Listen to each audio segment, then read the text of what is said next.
careful, but he limps away. No, he goes down. So they've gotten something, but they do end up getting Aspire in return, and they're turning this. They've gotten Ahmed as well, and that's 3 thus far, but can they get more? Yash is trying to run. He's trying to get to safety. No, he's going to get sniped out. With the macro play for Charlotte, but okay, this mid lane play.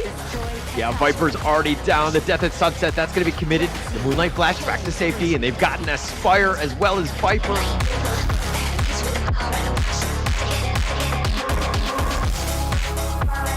Ryu is. They want to focus him. They want to try to get him down. Hunter and the art of the enemy team tried to 1 versus 5. He's going to go down. The Unbridled Outburst, and they've gotten another pick off in Warlord. They're going to slow things down. They get the double kill. The Hunter. So Hunter goes down in that whole interaction. Are they going to steal this here? Liz and Quasar are going to give their best go, but no. Oh, but the Quasar is going to pick off at least one right there. It gets Yumiko. Yeah, not too bad. The Death at Sunset already being committed at this point. That fake inside the box is going to be used.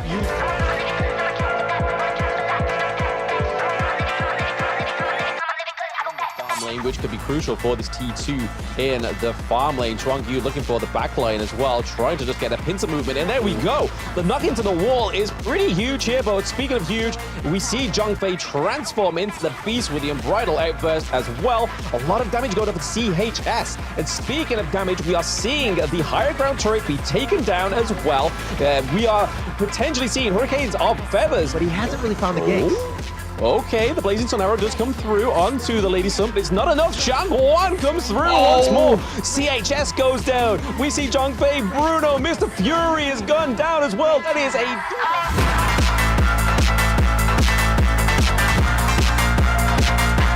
enemy jungle, they force them out, and Higu, I mean, look at how far they're going. Yes, so we finally get a kill on side of W Gaming, but I don't think that's going to be quite enough to fight the Hue-1 going untargetable thanks to the unending sorrow, which is going to bleed into Ducey Liu Bei going into the backline there. Okay, we are seeing Kloppy's getting the first kill on the board for WG. He's not settled there, but he has been taken down by the Hue-1. Double kill goes over to Hue-1 once more. Reaper 7 reaping what he sows. That is a triple kill. 3-1 trade for the side of GS team, and they're not done yet. The whole is...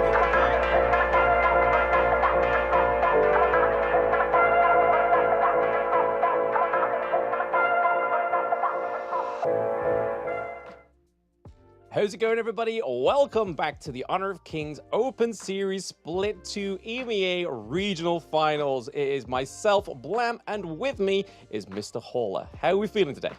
We're feeling great. I mean, we've seen it. It's going to be top 4. All of these teams ended up winning their series 2-0. So, you know, eventually, I'm assuming that somebody's going to trade off of the other one. We're going to see that game 3 eventually, hopefully. But again, we're going to see the grand finals, if anything. Yes, I mean, this is what they've all came here for, right? We've had many teams that are quite influenced and quite experienced within the region so far, ever since the global esports started in March this year. So the likes of Major Pride have had quite a bit of a struggle thus far, but the improvement that we saw yesterday, Hauler, was pretty stellar. Yeah, I mean, the teams are starting to get better. They were starting to snowball. They were really starting to feel it. I think after winning that, you know, tumultuous game 1 going into this one, there was a very tense action going throughout. But getting into that game 2, the teams definitely felt very strong, and they kind of snowballed going into that one. Yes, and here is the brackets for those that didn't actually get to catch the games yesterday. So you can see right there, Major Pride able to take a 2-0 over 3BL, NRX able to take the 2-0 over PYG, MENA be able to take Hurricanes of Feathers by a 2-0. So as you can see, all the way till the end there with GS team getting 2-0 over to W Gaming, there was plenty of sweeps across the board, not much contesting within the gorge, I have to say, which is what I'm hoping for today, where we have Major Pride against NRX, and then the MENA teams against each other later on. But both of these best of 3s are going to basically make sure that these teams can get into the grand finals and get to those play-ins, which is basically where all the eyes are on the prize.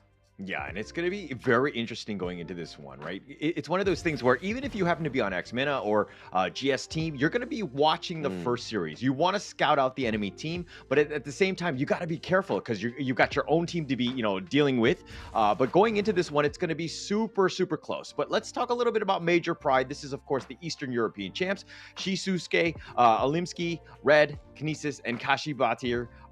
These guys have really gelled very, very well together. They're playing like a team and they're starting to peak at the right time. Yeah, I mean, the great kind of factors of this team was definitely the Olimsky and the jungle. Both games on the Jing was very dominant, right? Like, we were seeing this. I mean, I was saying this to you yesterday, Hall. I was like, hey, the first, 4 days of this whole open series, every jungle was either Kaiser, Hu Huan, Dune, maybe the Organ when it comes through. I wanted the more flashier picks, right? I wanted the Jing, I wanted the pay, and finally, Olimsky gave it to me yesterday. Literally like he gave me the first prize on a platter, giving me that Jing, and it was honestly phenomenal. But like you said there, Hauler as well, Kashi Batir was fantastic on the Zhang Fei, but let's see what their next roster, the NRX roster, are going to be going up against. So we have Liz into the Clash lane, we have Ryu in the mid lane, hey, double MVP yesterday, that's one to watch out for. Quizir in the farm lane, we have Bobnet as support, and Atix in the jungle. So I believe that Atix has been swapped out here for one of the other members yesterday, so it's going to be really interesting to see how their sub Atix gels into this. Yeah, and it looks like they've got the team, the band back together. This is going to be them at their highest peak, and they definitely need to do this because, again, this is all single elimination. It's a best of 3. If you happen to lose this one, unfortunately you're out. There are no other chances, so you need to put your best foot forward. I expect big things out of this next Ruya team, the Turkish champs. Yeah, I mean, with the addition of Atix as well, some of those people in the chat may know him from Season 1 Invitational, may know him from the previous Turkey qualifier in the Open Series as well. He was on the roster of Besiktas Esports. He kind of was on the roster for Foot Esports at one point as a substitute, but now he is going back to their own team. He wants to kind of be a star of NRX because, hey, Foot Esports are kind of already stars in their own rights, right? They've had plenty of opportunities, very much experience within KIC 2023 as well. So you can kind of see why some of these players want to break out and make a name for themselves. And this is the stage to do it, right? This is what the beauty of the Open Series is all about. Yeah, it's all about just qualifying, getting onto the bigger stage. Obviously, there's more fame and fortune and all that, but of course, there's more money involved. So the winnings are going to be quite great. That's definitely something that you want to do. Now, if you had to choose one of these teams to just be like, hey, this team has got a lot more pressure on it, right? Is it going to be Major Pride or next Ruya, Blam? I mean, both of these teams are representing two nations that they're the only representations, right? So I think there's equal amounts of weight for both of these teams. I just don't know where I would actually put the higher weight on. We could kind of look into, like I've already alluded to, with Major Pride having a very shaky Season 1 Invitational, losing every game, not being able to actually take a victory from any of those bigger teams like VKS, Foot Esports, the likes of. But now they're definitely starting to make a little bit of noise for the Eastern European region and for themselves. Yeah, and I mean, you talked about the fact that, in Season 1, they didn't have their greatest showing. But, I mean, they came back, they went home, they, licked their wounds, they're kind of regrouped a bit. And you're seeing that growth, right? Even with yesterday's games, they were kind of dominating it throughout. They did very, very well. They're playing like a team, and you're seeing tremendous growth. And that's exactly what we want to see out of Major Pride. I think that this is a team that you kind of need to look out for because of the fact that they're, again, peaking at the right time.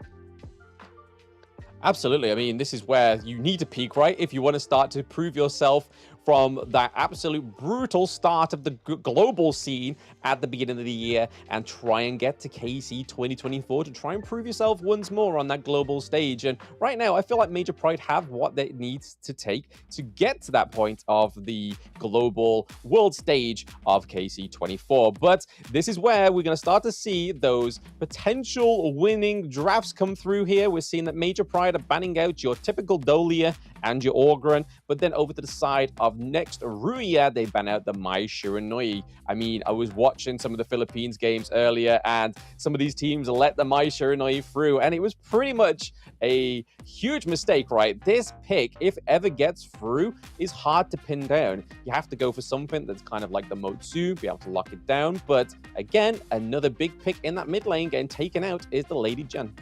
Yeah, but it looks like Major Pride are going to go with the Arlie. This is a very meta pick. We see it time and time again in terms of just the fact that it can just blow people up. It has a whole bunch of mobility. It has everything that you want out of it. It's the perfect one for you. Yeah, Kinesis played fantastically yesterday. He didn't actually he picked up the Arlie in the first game, right? So I'm hoping they're not going to go for the same kind of draft, because this is the kind of thing I had in my notes was like Major Pride only really flexed around 2 of those heroes in the entire of that best of 3. The rest of them were quite staple picks, like the Zhongfei, like the Elaine, like the Arlie as well. But hopefully they are going to change up a bit. Alimski's going on the Jing again. He wants to try and make this his staple hero, but we do have a little bit of a change here. They lose the Zhongfei, they go for the Lian Po, which has fantastic engage. Not quite as tanky as the Zhongfei, I have to say, but still a great pick. Fits quite well. I mean, the MP's picking up the Jing right there. A lot of flash, a lot of potential just for outplay. I really like that pick. Now, NR need to respond. They need to have some sort of control to kind of deal with this potential Jing from Alimski. We see it time and time again where it kind of dominates, but they do need to figure out some sort of way to lock this guy down. Yeah, I mean, the Princess Frost is pretty good at this, right? Especially with the winter is coming. If you place that down into that mirror domain, it kind of negates the whole effect of Jing's ultimate, which could be troublesome for the side of Major Pride. But we look into the sides of these next 2 banning phases here. You see the Masashi getting banned out, which is normally within this point of the game, right? Especially if your opponents don't have the jungle. The Masashi only actually surfacing like once yesterday for Axe MENA, which I was extremely grateful for. It was a great pick for them. It's nice to see Masashi finally onto the Gorge, but over to the side of NRX, they are looking at that mid lane, and rightfully so. That Hue1 being the last ban, I think, is a great call for next Ruya. Yeah, it's going to help out. I think that it's, I mean, MP right now in dire need of a mid. They need to figure something out to kind of deal with this Princess Frost. Like, what kind of sticks out to you? Where would you go? Because it looks like NR is just like looking to ban every single mid that, you know, is a potential pick here. Yeah, like you said, the Lady Jen gun, that was one of the most contested picks of the series yesterday, and contested picks between these 2 teams. The only things that are really kind of left open here in the mid lane, we don't really want to be going for a Shang1, right? Because that is just going to leave open too much burst. There's a little bit too much resource heavy within that team comp if you go for an Arlie, a Jing, and the Shang1. But I think in the Clash lane, it's a little bit more of a clearer picture, right? We could see the Elaine come through. Again, the Ganon Mo is still open. Great burst. It doesn't need as much resources as, say, for example, the Shang1, but it still has the couple blades, being able to get into the back line, onto the Lung, onto the Princess Frost. It works pretty perfectly here for the side of Major Pride. Yeah, I really like the Ganemo pick, right? You have the Lian Po who's up front, Jing just creating a nuisance. You've added the Byron to this one, and there's so much front line. And then you have Ganemo who's in the back and is going to have a great positioning because Red is going to pilot it and just stand in the back and just kind of pick people off with those couple blades. So it's going to do a ton of damage. Now, NR need to figure out a way to kind of stop Ganemo and, of course, that meat shield that's up in front. Yeah, I mean, they could go for something like the Kaiser, right? Something like the Dune into the jungle, something tanky other than the Zhongfei, because if they don't have a second tank, you know they're going to be building a lot of armor pen. Ooh, a little bit of a hypocritical pick here. The Yao coming through for the first time, Shining Star. Very interesting, has a lot of CC within his kit, is able to reverse back to a few seconds with the ultimate. Very interesting here, Hola. I didn't expect that pick to come through. Yeah, it's going to be, I mean, you want to be aggressive and then again, just use the ult to return to dust to go back and just kind of heal up everything. But it's going to be a tough situation because I feel like Major Pride have a lot of sustain. Yes, they're going to be up in front, but they're tankier guys that you really can't burst. Like if Yao could burst somebody down and then get himself on out of there, I see it. But again, it's a lot of meat to get through. It's a lot of meat to get through, but you do have the Zhongfei there. They don't have any anti-CC, which is kind of the telltale we had yesterday, right? Especially with the Shuangzi being able to use the butterfly effect to kind of completely negate that unbridled rage from the Zhongfei, but they don't really have any of that to counter on the side of Major Pride this time around. So really, it's all down to Bobned here to really kind of focus these team fights and basically make it his own, like dictate where the side of Major Pride are going to go and where his teammates are going to fall through and collapse in onto Major Pride. That's my hopes anyway for next Ruya. But we can see Olimsky there yawning. He's chilled. He's basically like, hey, my Jing's pretty top tier. Let's see how you can handle it. Yeah, and I think that both of these teams are pretty comfortable going into this one. Again, this is game one. I understand that, yes, we hyped it up about a lot of pressure, but again, it's just one game, right? Going into this one, obviously, I feel like the first game is super important because it creates a lot of momentum, but both of these teams are very experienced. They've been here before. They understand how to do this. And of course, it's the best of three. So there's going to be a lot of, hopefully more, maybe some curveballs into future drafts. We're going to have to see. But I like both of these drafts going into this first game here. Yeah, I mean, we're already getting a bit of a curveball here, right? Especially with the Yao. Yao has never actually been played within the Open Series. It hasn't been played within MSI. It's been a very long time. And it's clearly a pick that Atix has been waiting for. And maybe it's something, the reason why they subbed in the Atix, right, is because of the jungler from yesterday was always going for the likes of the Monkey, the Yukio Tachirban as well. So something a little bit different here in terms of the playstyle of Yao. It's very aggressive. You need to get that early game. The huge counter for Yao, however, is CC. And Major Pride have the Liempo. This could be what they need to kind of stifle the Yao play. Yeah, and I think next Ruya, I think the biggest thing is just watching yesterday in terms of 3BL Esports, the team that did get 0-2'd against Major Pride. This is still a team that kind of had a better game too, and they tried to limit Olimsky as much as possible. He played the Jing as well, so it's one of those things where do they go with the same sort of strategy and try to limit it so that you have red game? Or is it going to be more of like a control and kind of take things, again? I think that's all we can really hope for, right? Because these are the first two times that these teams are going to clash together within the Open Series. And what a fiery fight I'm expecting from both of these guys, because they've proved themselves yesterday that they can do it. They can go a solid 2-0 against their competition. But Ganamo here having a lot of pressure into the mid lane. Yeah, a lot of pressure already. And something to take note of, Bobned takes the smite. So he's got the double smite on that team, something you do need to be careful about. But it looks like NRX right now will just kind of play things safe. Stock standard, 2 in the middle, just kind of get to that level 2 as quickly as possible. Yeah, I think with the double smite, right, it kind of dictates on how Bobned's going to actually use it. We've seen it either to be used to steal these neutral objectives like the Tyrant and the Overlord, or it's to kind of put the enemy jungle in its place to give it a pit stop to be able to take those camps a little bit quicker, take a bit of the resources from your enemy jungle, which can be a great way to disrupt the tempo of a already ahead team. Yeah, I mean, if he's able to steal one of the buffs from Olim, it's just going to slow him down quite a bit, and that's kind of what you want. Olimsky's looking to farm. He's not looking. He doesn't really, invade too often. Obviously, he'll do it with certain timings and ensuring that the team is there. But generally speaking, he wants to farm as much as possible and then get some sort of items, and then he starts to kind of create all this havoc with those mirror domains. But again, I think Major Pride, there's a lot more. They tend to be a pretty decent early game team. Yeah, as long as they get the early game lead right, they're pretty much solid. They don't take the foot off the gas like we saw some of the teams yesterday. They are able to sort of get ahead, and then they kind of get a little bit overconfident with themselves. And after that point, you kind of see that they step away a little bit. They lose a lot of momentum, which in these best of threes is crucial. If you lose the momentum, if you go into that mental boom state, it's hard to recover. But we're just going to have a brief little technical pause here, guys. Do bear with us.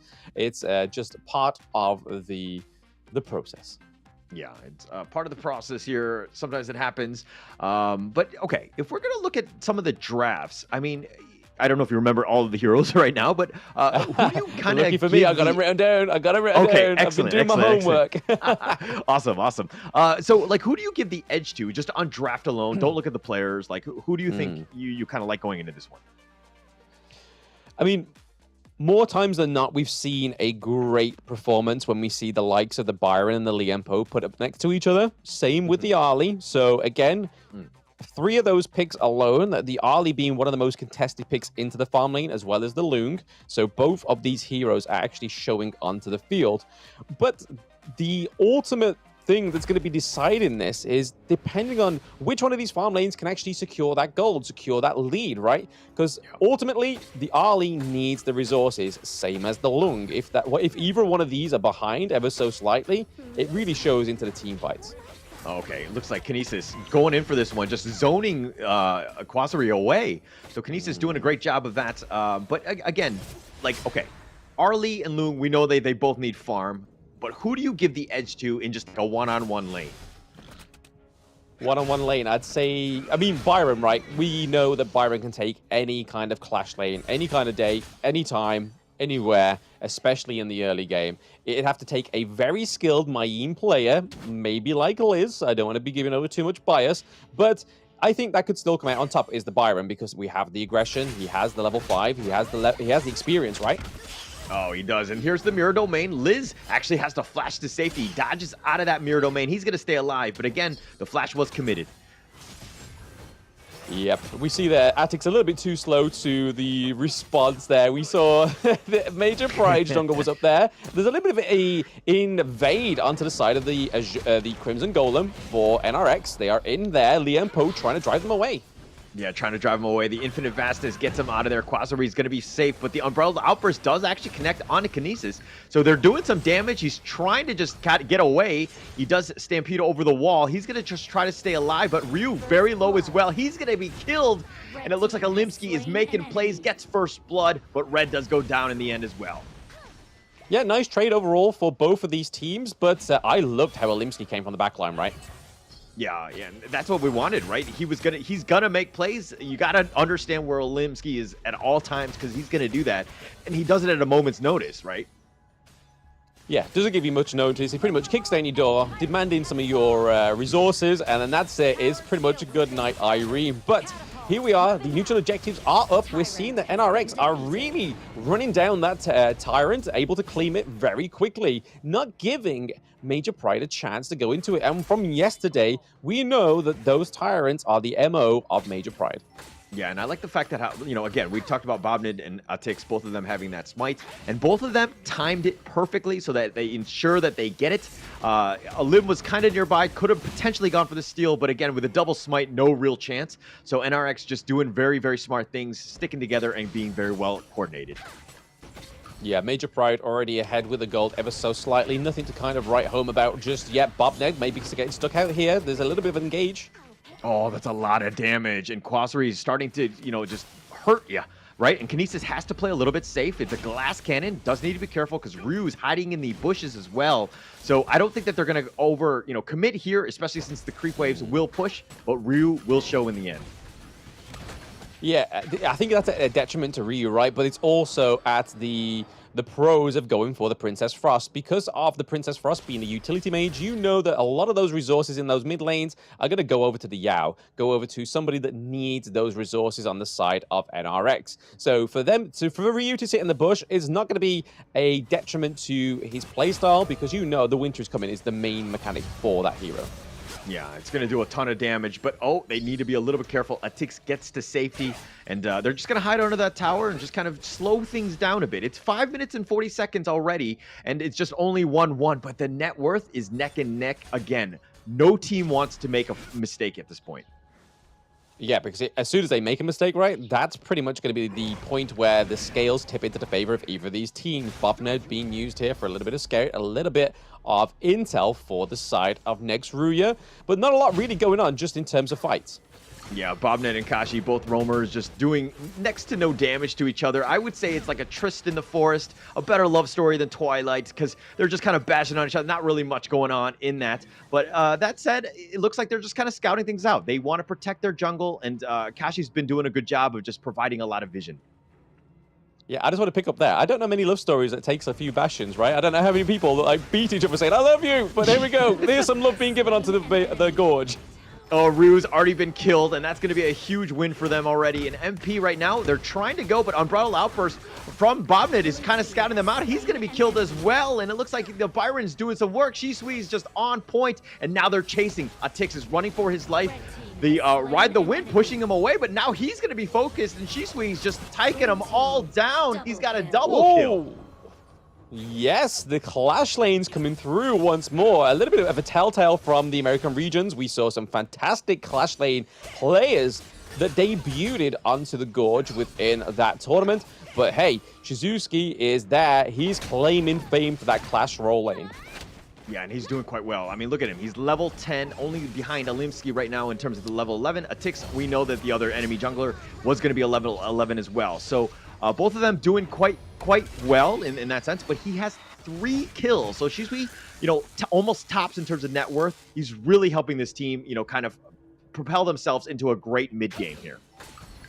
Yeah, you can kind of tell by his itemization, right, that he's going for the armor penetration just to make sure that he's able to take down the likes of the Zhongfei, because once that Unbridled Outrage comes through, it's kind of troublesome for the team, right? But Shizuki was able to navigate that whole interaction down towards the side of the Azure Golem absolutely perfectly. He was kind of like an assassin, but with a huge axe. It helps to have a great weapon like that and just to kind of take them all down. But now MP waiting in the bushes. They end up finding him. They've got the mirror domain. They're going to look to focus in this one, but the Unbridled Outburst is just barely keeping him alive. He somehow survived a Tix, and now Kashi has to flash over the wall. He's trying to run to safety, but he's being chased out by Bobnet. He's going to be let go. But again, that was a huge clash. Somehow nobody died. Yeah, no, absolutely. I mean, no, Liz died, to be honest, because of that Tremor Smash absolutely keeping the side of NRX, which was a huge play there from Kashi Bartir, was able just to keep the other side of NRX away whilst they tried to go for the Mayin. It looks like NRX want a bit of blood.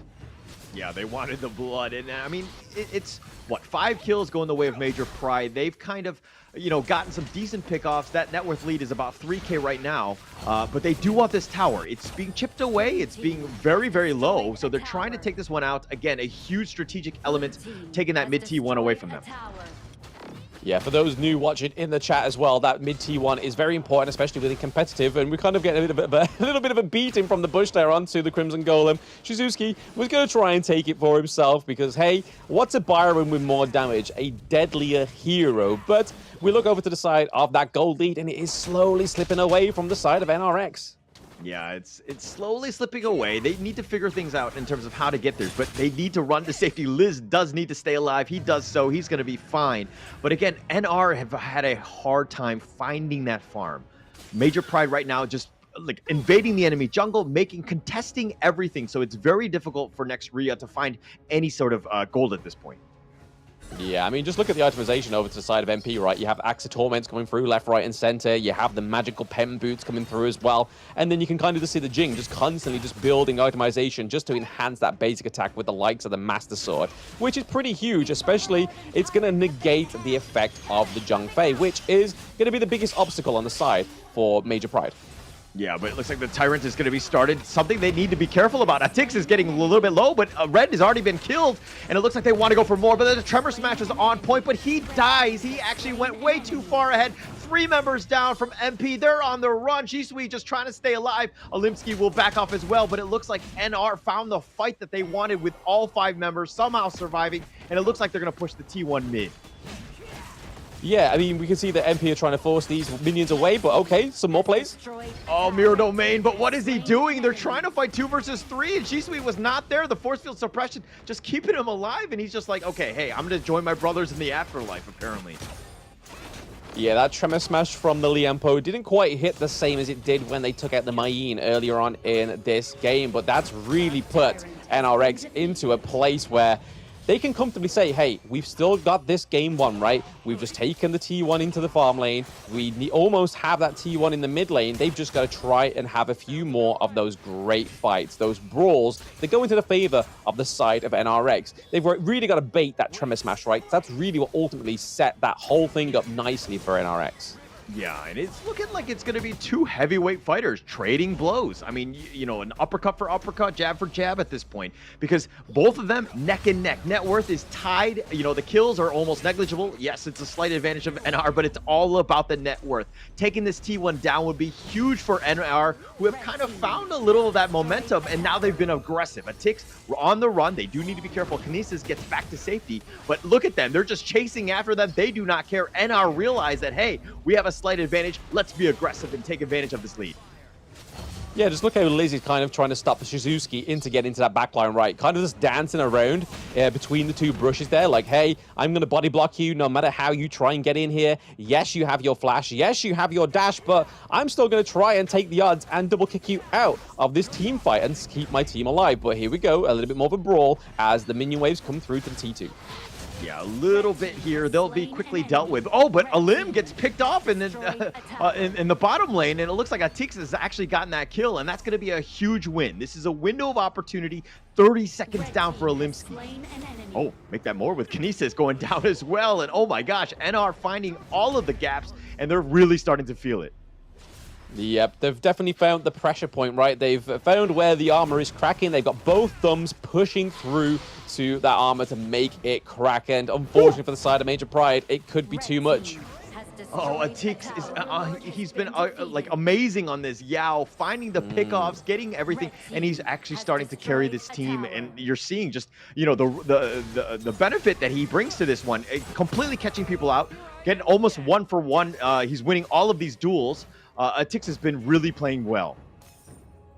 Yeah, really well. I mean, the Lung as well, you can kind of see here that Kozir is able to keep up with the Ali ahead almost by 700 gold difference, which isn't huge within those lanes, but still going to mean that you are ahead with itemization. As you can see there, he's got the Eternity Blade, he's got the Master Sword, he has the Axe of Torment, and especially with the squishy sides of Major Pride, oh, the Unbridled Outburst is going to be on point. They've already gotten red, and they've got the Mirror Domain just trying to stay alive, but they did get Liz, so they got something, but they're diving deep. The winner is here, and it looks like Quasari gone way too deep, not able to use his Infinite Vastness to safety, and it looks like they're 2 members down from NR. Not the greatest fight for them. Yeah, clearly the Satnav on the Dragon needs a little bit of a firmware update. He got a little bit too lost in the source, right, Hauler? Yeah, a little too aggressive as well. Just not great for this one. And look at these dips and dives. This is fun if you're on a roller coaster, but not fun if you're an MP or an NR fan, because this is going to be, you know, it's going to be a bit of a roller coaster throughout. I don't know. I'm no spring chicken hauler, but those big peaks, I don't think that'd be fun roller coaster anyway for anybody, right? That would literally give me whiplash. So definitely don't give me roller coasters with those kind of peaks, but definitely give me goal leads with those. Yes, yes. And I think, I mean, the gold leads are fun. It's definitely great to see both of these teams really going at it. But, I mean, with NR with a slight advantage with 2K, they need to be careful here. This is going to be a huge fight. Unbridled Outburst is going to be committed. Oh, they've been pushed back with the Outstorm, but it looks like Kinesis is dead. And they want to go for more. They've got the double kill. Kashi's down as well. And Bob is chasing them out. The Ferali form leaping forward with the mad slaughter, trying to do some damage. Oh, but the Flaming Palm, he has so much damage. Quasari, he's starting to pick them off with 3 members down. They're looking to end this game. Oh. Yeah, you can kind of see Kinesis build to Sun Chaser towards the end of this match, but I feel like it's a little bit too late here. They could win this part for game 1. Yeah, they can, and it's all off of the back of Quasari. Atix had provided so much space for Quasari to get going, but they don't have minions. That's the only small reprieve that Major Pride have right now. That slows them down. Shisui will push them back, but again, no minions, you're not able to end the game right now. Yeah, this shows a testament to how well that Major Pride actually do play this game, right? They always give attention to those lanes. They always make sure that there is no sort of foreshadowing of a minion wave to come through, but Shizuki...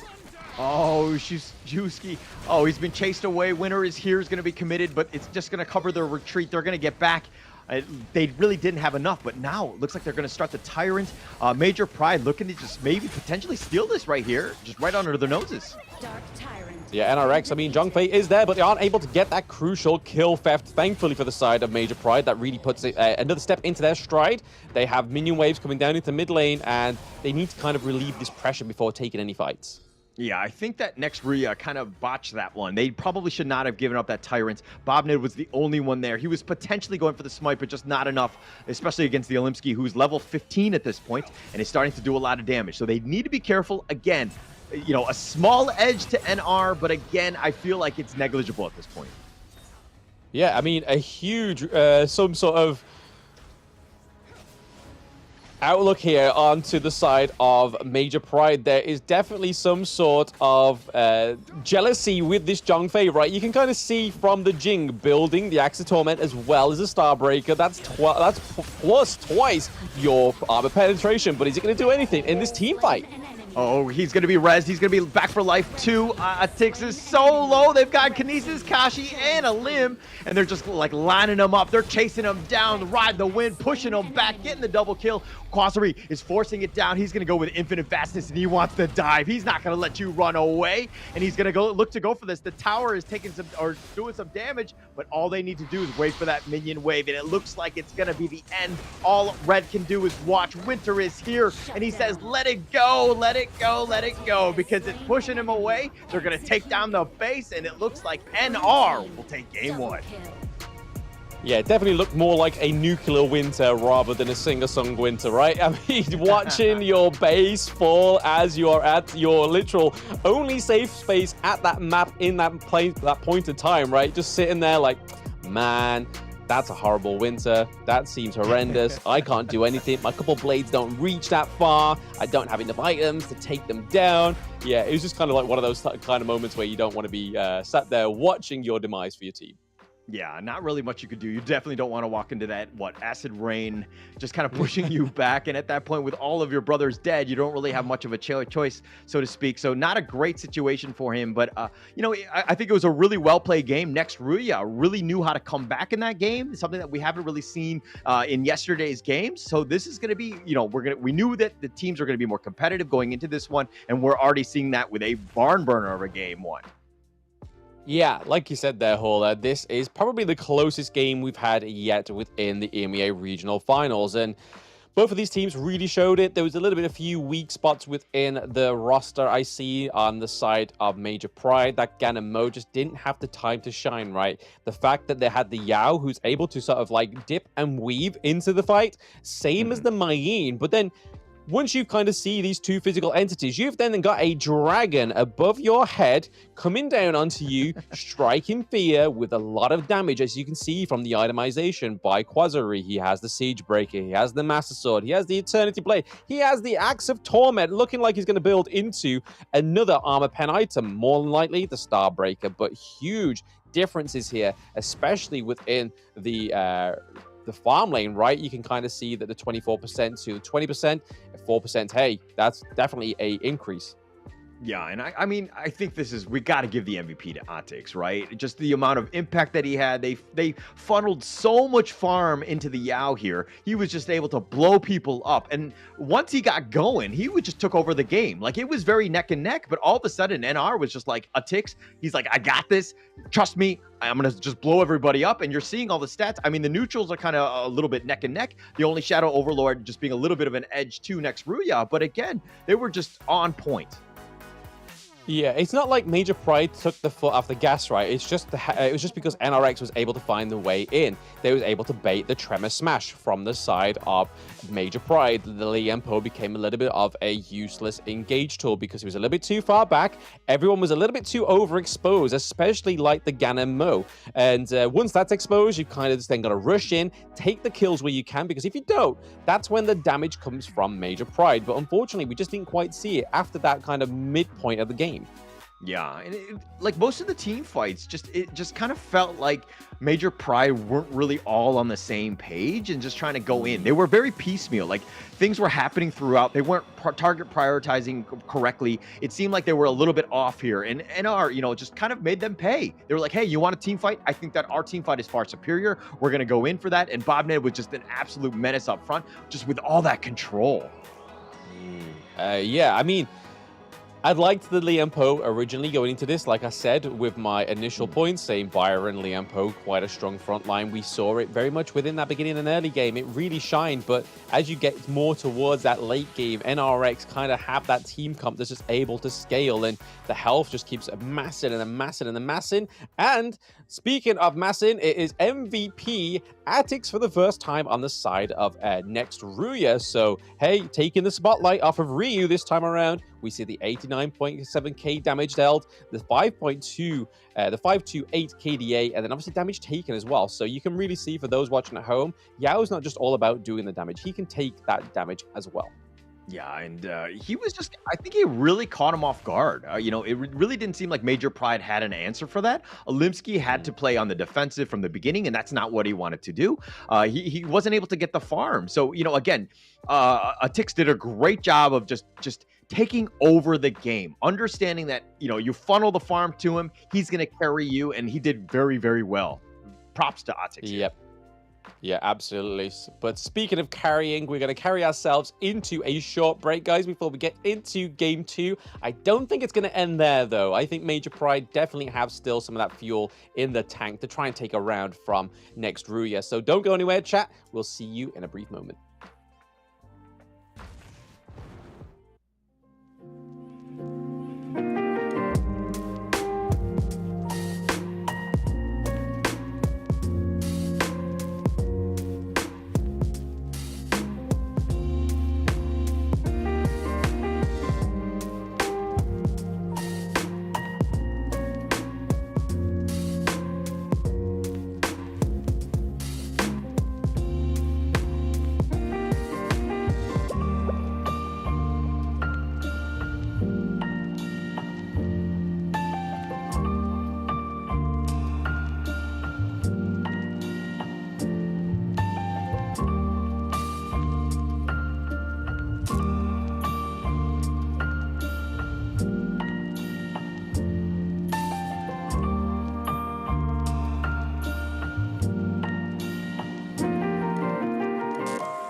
Liu Bang doesn't have any strongly held beliefs beyond safeguarding his own interests, but when it comes to that, he'll spare no effort.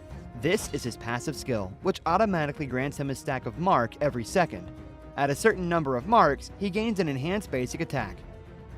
This is his main damage skill. It enables a shield that deals damage to nearby enemies either when it expires or when he manually disables it. His skill 2 provides movement and crowd control, letting him charge forward to damage and stun enemies in his path. Liu Bang's ultimate is a teleportation skill. It provides the selected teammate with a shield and after a short delay, teleports him to the teammate, restoring health to teammates within range. Upon arriving, Liu Bang also gains an extra movement speed bonus. Notably, the longer he channels for, the stronger the shield and the greater the magical damage dealt by the teleportation. This combo is great for protecting teammates that are being overwhelmed. First, select a teammate to provide them with a shield. As he starts channeling his ultimate, activate skill 1 and wait for the channeling to finish, or tap the ultimate again to teleport. Then, use skill 2 to dash and stun enemies, followed by stage 2 of skill 1 and an enhanced basic attack to deal burst damage. This combo is mainly used to protect your team's carry. It utilizes the ultimate shield and magical damage to help teammates block fatal damage and gives them an opportunity to counterattack. Note that stage 2 of the ultimate can be used flexibly depending on the situation of the battle, though it is most often used to provide emergency support or to retreat from combat. At the start of a match, Lu Bang can choose to clear his lane with skill 1. After unlocking his ultimate at level 4, he can clear the clash lane first, then teleport to teammates to help them. Since his ultimate lets him travel fast, he can take the time to clear minion waves before teleporting to a teammate. This puts pressure on the enemy in the lane, while at the same time building a numerical advantage in teamfights. He can also let teammates initiate fights and use his ultimate to provide them a shield, then jump in to absorb damage and take out enemies with help from the carry. If he's facing an enemy who is stronger but doesn't have any crowd control skills, he can use his ultimate to instantly teleport to easily flee the danger. Lu Bang should focus on leveling up during the early game. After unlocking his ultimate at level 4, he can keep using it to reach teammates and help them build an advantage. During the mid to late game, once he has enough defense and damage, he can mainly focus on laning and teleport into team fights to protect the carry and take out unsuspecting enemies.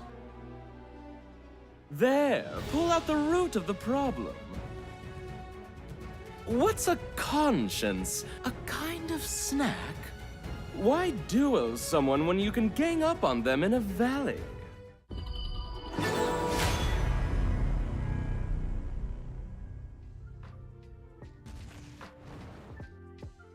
Welcome back, everybody, to the Honor of Kings Open Series Split 2. I am Blam, and with me is Hola, and we've just witnessed next Ruya take Game 1 from Major Pride.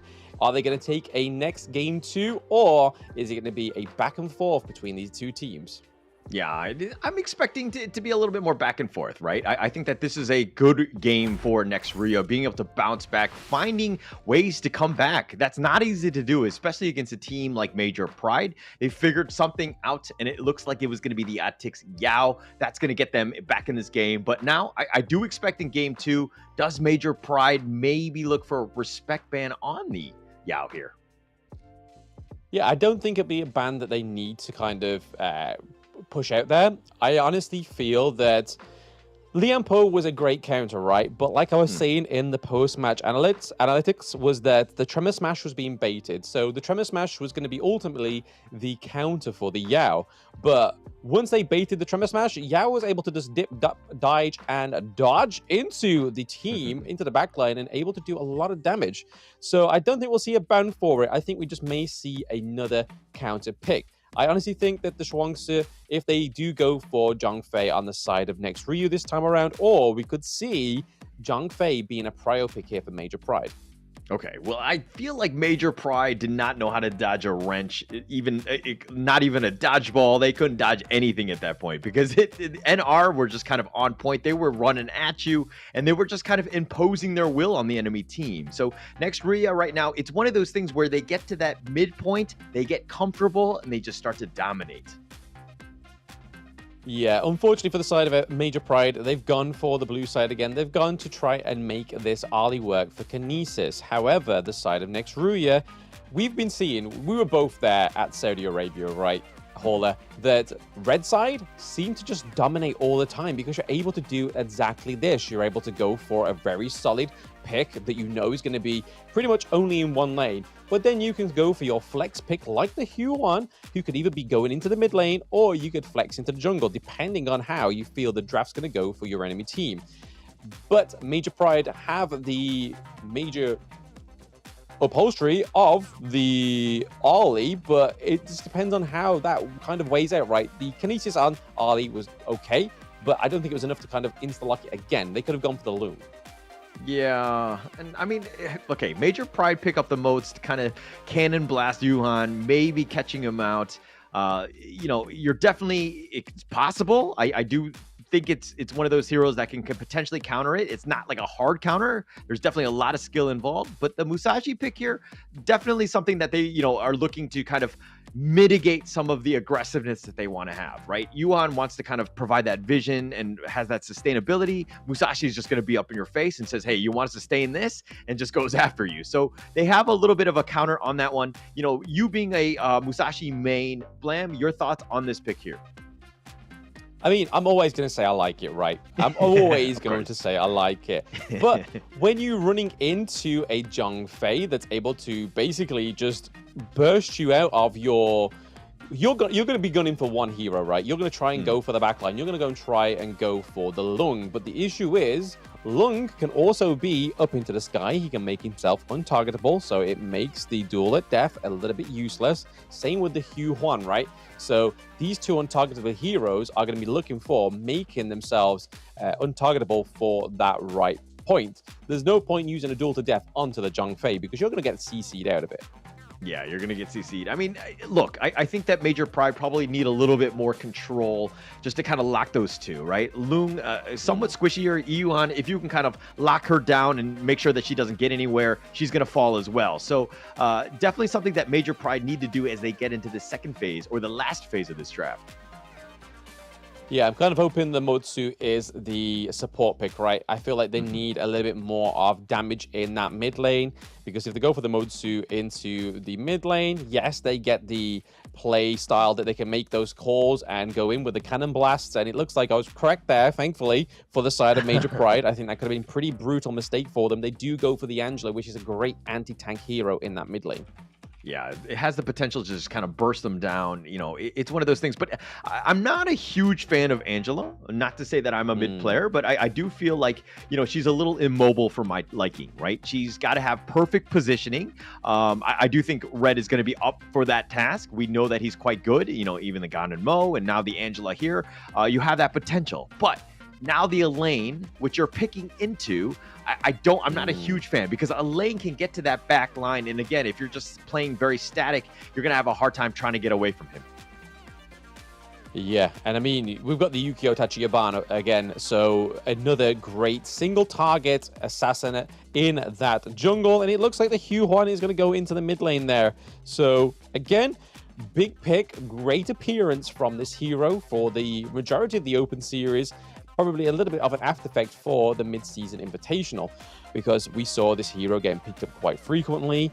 We commented on this yesterday. She's able to set up the tempo, able to basically navigate your team to victory. And when that is the case, when you have the tempo, when you have the wind in your sails, you're able to just dominate that game. And hopefully that's not going to be the case for Major Pride. They need to do everything they can in this game too. I think this is pretty much it. Again, just everything is on the line at this point. You lose, you're out of this one. So I think that the biggest thing is just playing that comfort hero that you will, just go to the ends of the earth with. You will die with, so to speak, because this is the most comfortable hero you've got. I do like Major Pride's lineup. I think they have a good chance. Everyone's kind of playing the heroes that they're kind of familiar with, but it's all about execution at this stage.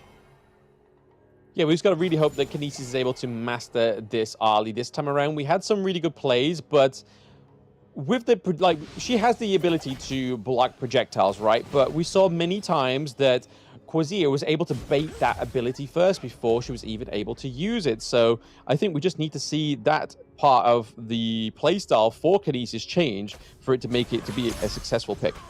Yeah, I mean, potentially we'll have to see. Quasari did a great job. I mean, you talk about the whole baiting pieces, and Kinesis didn't have the greatest of games. He needs to really step up this game. I think that there's more pressure going into this one, considering the fact that they need that damage dealer, somebody that can back up Olimsky, who's just going to be running at you and potentially doing some damage there.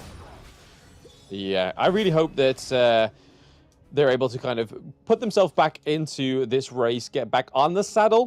We see that Shizuki is going back for the Charlotte, which we saw yesterday. It was a fantastic performance onto the Charlotte. The team that they were against was nowhere near to the caliber of next Ruya, in my opinion. But we'll see how Shizuki's able to navigate and go into the backlines with this Charlotte. But hey, a little bit of engage, a little bit of trading here, trying to just make sure that these farm lane heroes are able to get enough resources above the rest. Yeah, a small little play there by Bob, who actually blocked the cannon blast, ensuring that the pheasant or the Firehawk was going to be killed and secured by Quasari. Just it's the small things that really just kind of help your team along. And look at this net worth; it's starting to grow. Next, Ruya just finding again just any sort of farm on the map and taking it away from MP. And it looks like the Blazing Brilliance onto Atixi. It looks like he's going to be knocked up and he's going to be killed. And Shisui makes the rotation, gets first blood. That's a nice one for him.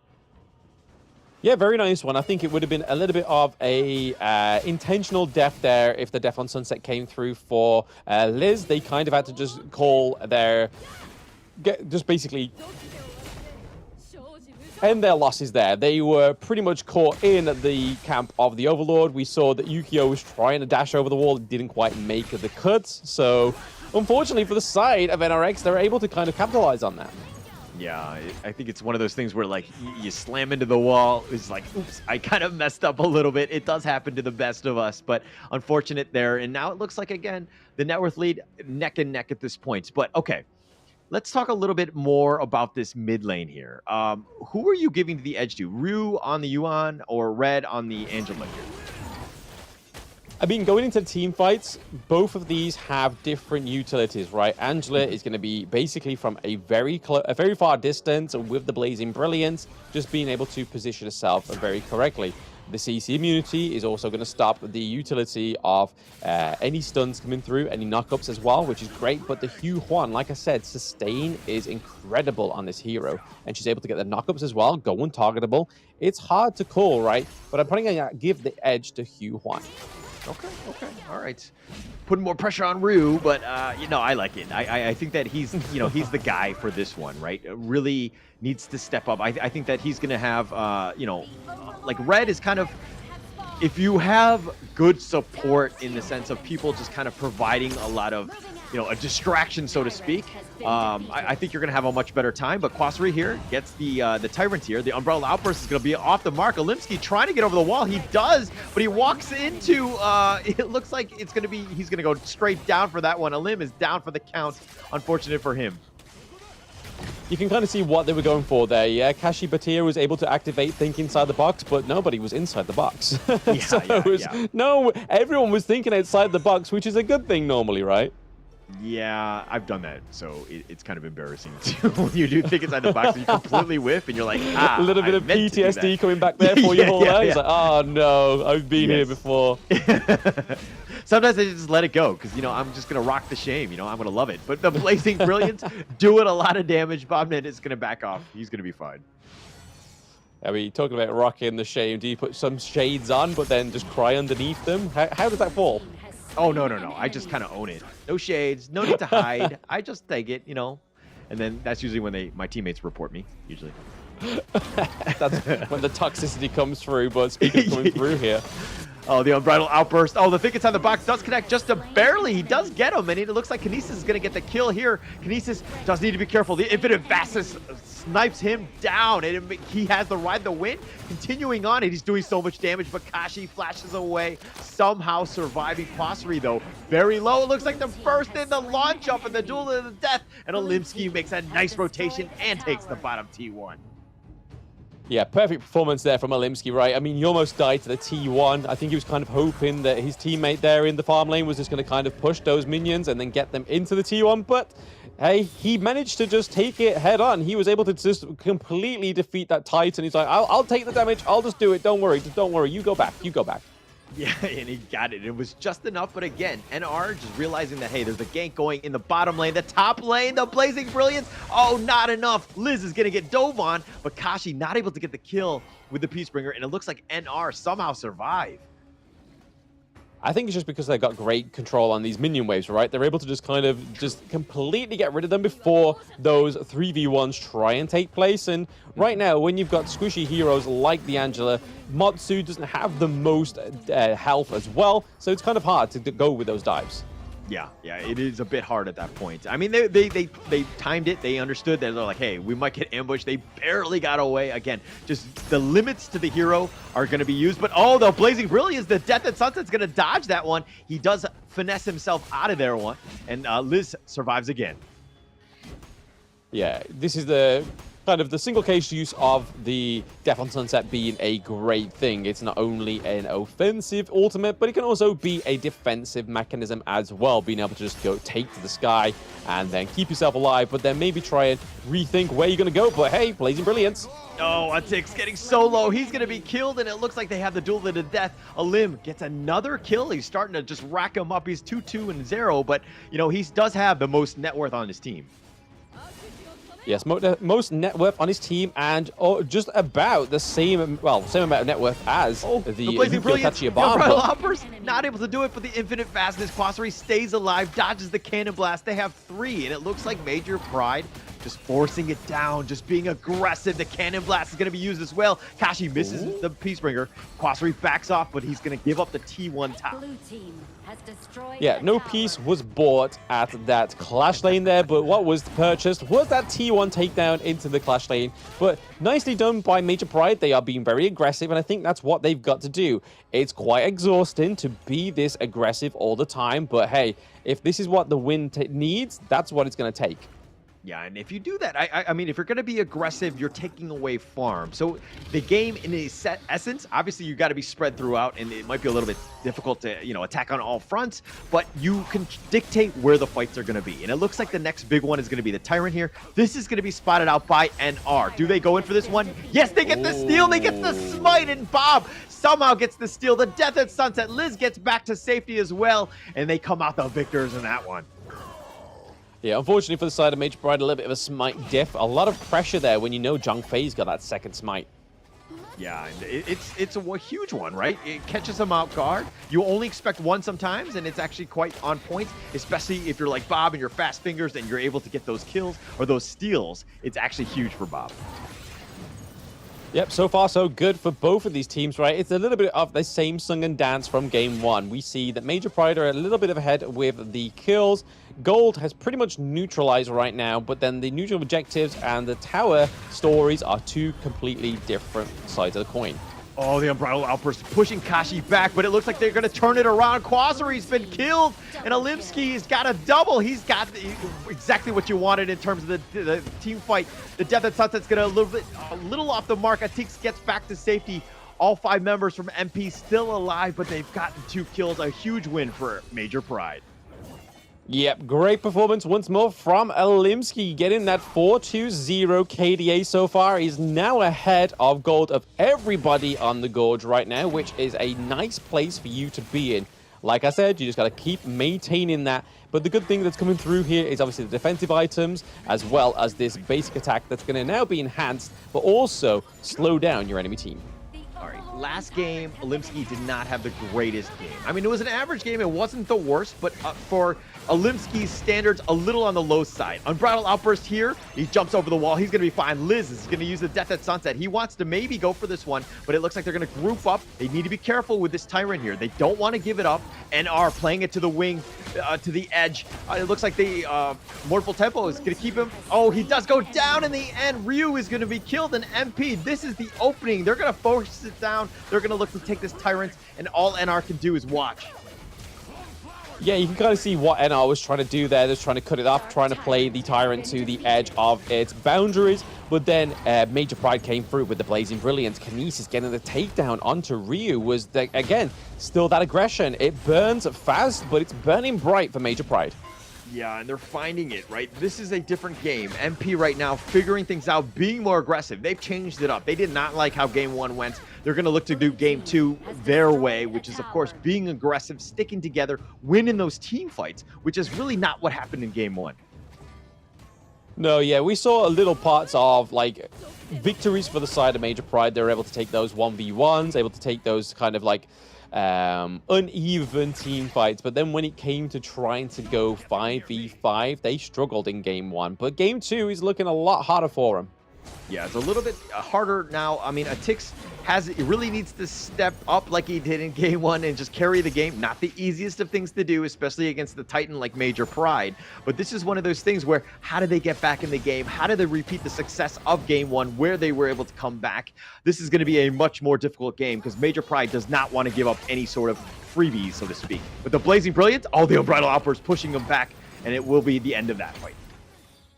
Yeah, there was a nice combo, right? With the Cannon Blast, with the Blazing Brilliance. If it connected a little faster, if they were able to just kind of burst down a little bit more, I think we probably would have saw an engage there from Shizuzki and Alimsky going straight in, because that's where they capitalize, right? When your enemy team are already low as you go into an engage, Masashi shines and the Charlotte pick shines as well. But it looks like they pushed to T2, maybe going for this Overlord.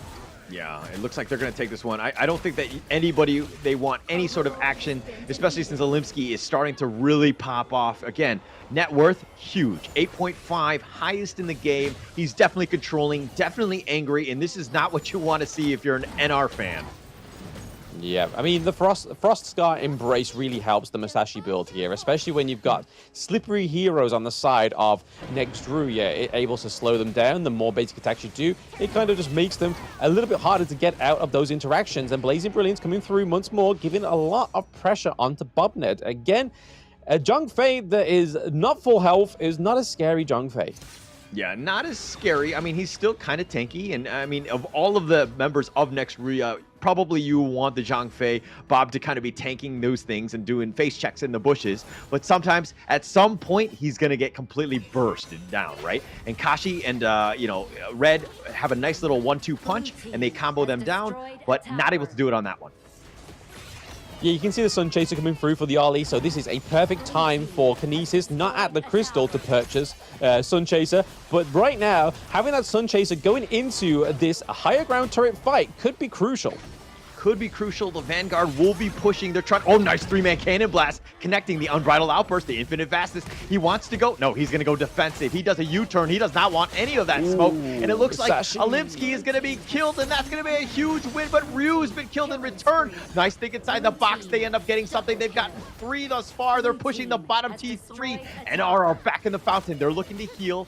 It looks like MP are just going to go a little bit slowly. They're not going to go for the base. They want to go for T3s instead. Looks like they're going to change their attention a little bit, but it's just attracting attention for Shisui to get that mid T3. Now they're going to look to just take out the rest of them, and they do end up killing Bob, and they take the base, and they strike back. Major Pride take game 2. Yep, you can kind of see towards the end of that game, the Angela's utility as an anti-tank mage is huge. Bobnet could not stand a chance, especially when those cannon blasts from Kashi Batir were coming through with just complete poetic justice. The cannon blast coming through, Blazing Brilliance, hitting where it needed to, really put NRX in a very tough situation towards that late game. Yeah, those, again, the combination was just on point. They were just setting it up. It was like volleyball in the sense of the set, the spike, and just slamming it down, just taking them out, right? Once you've got that pick off, it's easy pickings for the rest of them because you can take a team fight 5 versus 4 any day of the week. That's where they want it to be. And Major Pride really striking back in that game too. And I mean, if we're looking at some of these stats here, like Kinesis and Alimsky, both top on their team, really carry this game here. Yeah, I mean, I gave Kashi Batir a bit of a hard run in the beginning part of the draft, right, saying they're going for the Motsu. Again, this is a hero for those watching in chat that once you play on the back foot, which we saw from game 1, could have been an absolute, definite, realistic outcome for the side of Major Pride once more. It's hard to come back from when you're the Motsu, right? But the way that Red and Kashi played those two together into those team fights, and not to undershadow Kinesis, and as well as Shizuki, able to completely go through the rest of that game too, right? Without dropping a single death is pretty huge and really showing how great of a player in the Clash lane Shizuki is. Yeah, I mean, the entire team was great, right? Alimsky, I mean, he died 3 times, but he had the highest net worth almost the entire game. So that speaks volumes just about his playstyle, his ability to get farm and kills and just have that impact. And look at that damage dealt, 33% on that team, very high. Even with those 3 deaths, it doesn't matter because, again, Alimsky was like, I got this game, get on, I'm going to carry you guys. Yeah, and you can see from that goal graph right there, towards the beginning of the game, towards that mid-game, we thought that next Ruya were going to be taking a second game from Major Pride, but it was all around when they was able to secure those bigger neutral objectives like the Shadow Tyrant, like the Shadow Overlord as well, where we really started to see Major Pride start to shine when we saw that Kashi and Red were starting to work together as well with the projectiles landing through, just hitting completely differently, just completely regaining all our confidence in Kashi after that think inside the box error towards the backside of that Tyrant, right? It really kind of popped off towards that point. Yeah, and again, just the team is really starting to play well together. Olimsky had 2 early deaths, but he still played aggressive, understanding that he's going to continue on. He's going to play his playstyle. Look at him. In the heart of the enemy team, the duel to the death was on point, setting things up, just letting him go. And Ryu, not able to get away, wants to have that slow, sustaining one. But again, MP was just so aggressive. They have that burst, and they're able to take you down. Even with Olimsky dying his 3rd time here in 13 minutes, the rest of the team had enough momentum to get going. Kinesis was starting to pop off, and he was starting to do so much damage. Look at that blazing brilliance by Red. So on point, just burning everybody down, getting a whole bunch of kills. And speaking of Red A, MVP, I probably wouldn't think that anybody else is deserving of that. Obviously, Olimsky had a great performance. Shizuki didn't die at all. But overall, the way that this player overturned the scale of these team fights is definitely MVP worthy, right? 88.9k damage taken, 218 KDA, and then obviously just being able to dictate the paces of those team fights and actually just completely toppling them from what seemed like a team fight that was going to go for next Ruya in all sense, just went over to Major Pride. But before we get into the last game between these two teams who have fought tooth and nail to get here, we're going to take a short break, guys. Don't go anywhere. Stay in the chat. It's going to be a banger of a Game 3.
now the ultimate from Redsky, but hey, it doesn't matter, I can be on target. Очень плохо получается со скачка, и там минус 2, скорее всего, будет. Как же Юнин раздает дэмэдж и пытается что-то придумать. Jing, so Jing's most common combo is the 1-2 ult, as we just see in here with AB8, perfectly timed, perfectly executed. Is that going to be a double kill? Oh.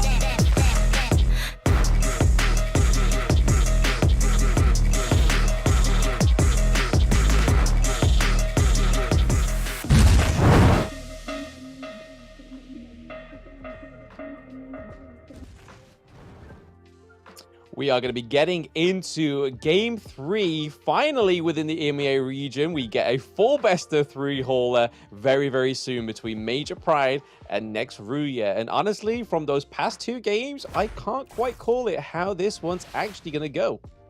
I kind of feel like there's a little bit of momentum on Major Pride. I think that they got slighted in Game 1. They were definitely winning in the early game of Game 1, but next Ruya were able to bounce back. In this one, it was in Game 2, Major Pride were able to just kind of control the game from beginning to end. I think Major Pride have learned from their mistakes of Game 1, and I do feel like they're going to be very strong into this Game 3 here. Yeah, I think the reason and the main kind of objective that they had in that game 2, which enabled them to, no matter how far the game went, as long as they kept that gold lead in check, they were able to get Kashi and Red to kind of focus and really make those team fights go in their favor. But speaking of favors, this is where the favor bans come through. So Mai Shiranui being the first ban on the side of Major Pride. And hey, to be honest, I am not angry at that. But the Musashi Prio ban from next Ruya really shows that they don't want to play against that hero again. Yeah, definitely respect, right? I think next Ruya had no answers for the Olimsky Musashi. So respect ban, especially up front. They're not playing around. They don't want to deal with this going into Game 3. Huge for them, right? I think it's a big sign of respect for the enemy team here. But again, now that you've kind of opened it up, there are other potential picks now, like the Ogren. There is indeed. So they do have the blue side. Orgren's been taken off. The Chow is still available. We still have Ali available. But this now means that Major Pride gets those 2 solid picks. They could go for Kashi's big pick, the Zhongfei, right? Because we saw him on it yesterday. It was brutal. It was great. It was aggressive. It was everything that Major Pride need going into this Game 3 to get them to that grand final. Ooh, look at you calling it, Blam. Very nice. Hey, hey. It's got the lady I swear I'm professional. I swear I'm professional. It's starting to shine. I mean, this is what it is. It's one of those things where, hey, if you're going to ban it out and you're going to pick the Arlie first pick, then the other things open up. And again, the Lady Jean, very highly contested, very high meta. It's a great mid laner. It had so much to the team in terms of control and damage, something that you want. But now NR with the Yao and the Moats pick here. Yeah, they're going for that setup, right? I mean, that Motsu could still be in the mid lane. We're still yet to see. Again, could still do just as well in the mid lane, especially against the Lady Jen, keeping her away, using those cannon blasts to make sure that those destructive deluges don't come through and completely delude you. But the Arlie pick is pretty huge for them, right? Like, that is a good pick for the side of for Quasir. So it's the first time we're going to be seeing him on it, because he did pretty much attach himself to the Lung pick pretty much for the rest of the tournament. We saw him on 1 game yesterday on the Arlie, right? So it's going to be something that he's comfortable with, but the Lung was just the second piece. But this is looking a lot more like Major Pride's draft from game yesterday with the Jing, the Zhongfei, and the Lady Jen. Is this the trio that they need to win the Game 3? Yeah, well, I mean, okay, Olimsky is going to go back to the Jing. He didn't have much success.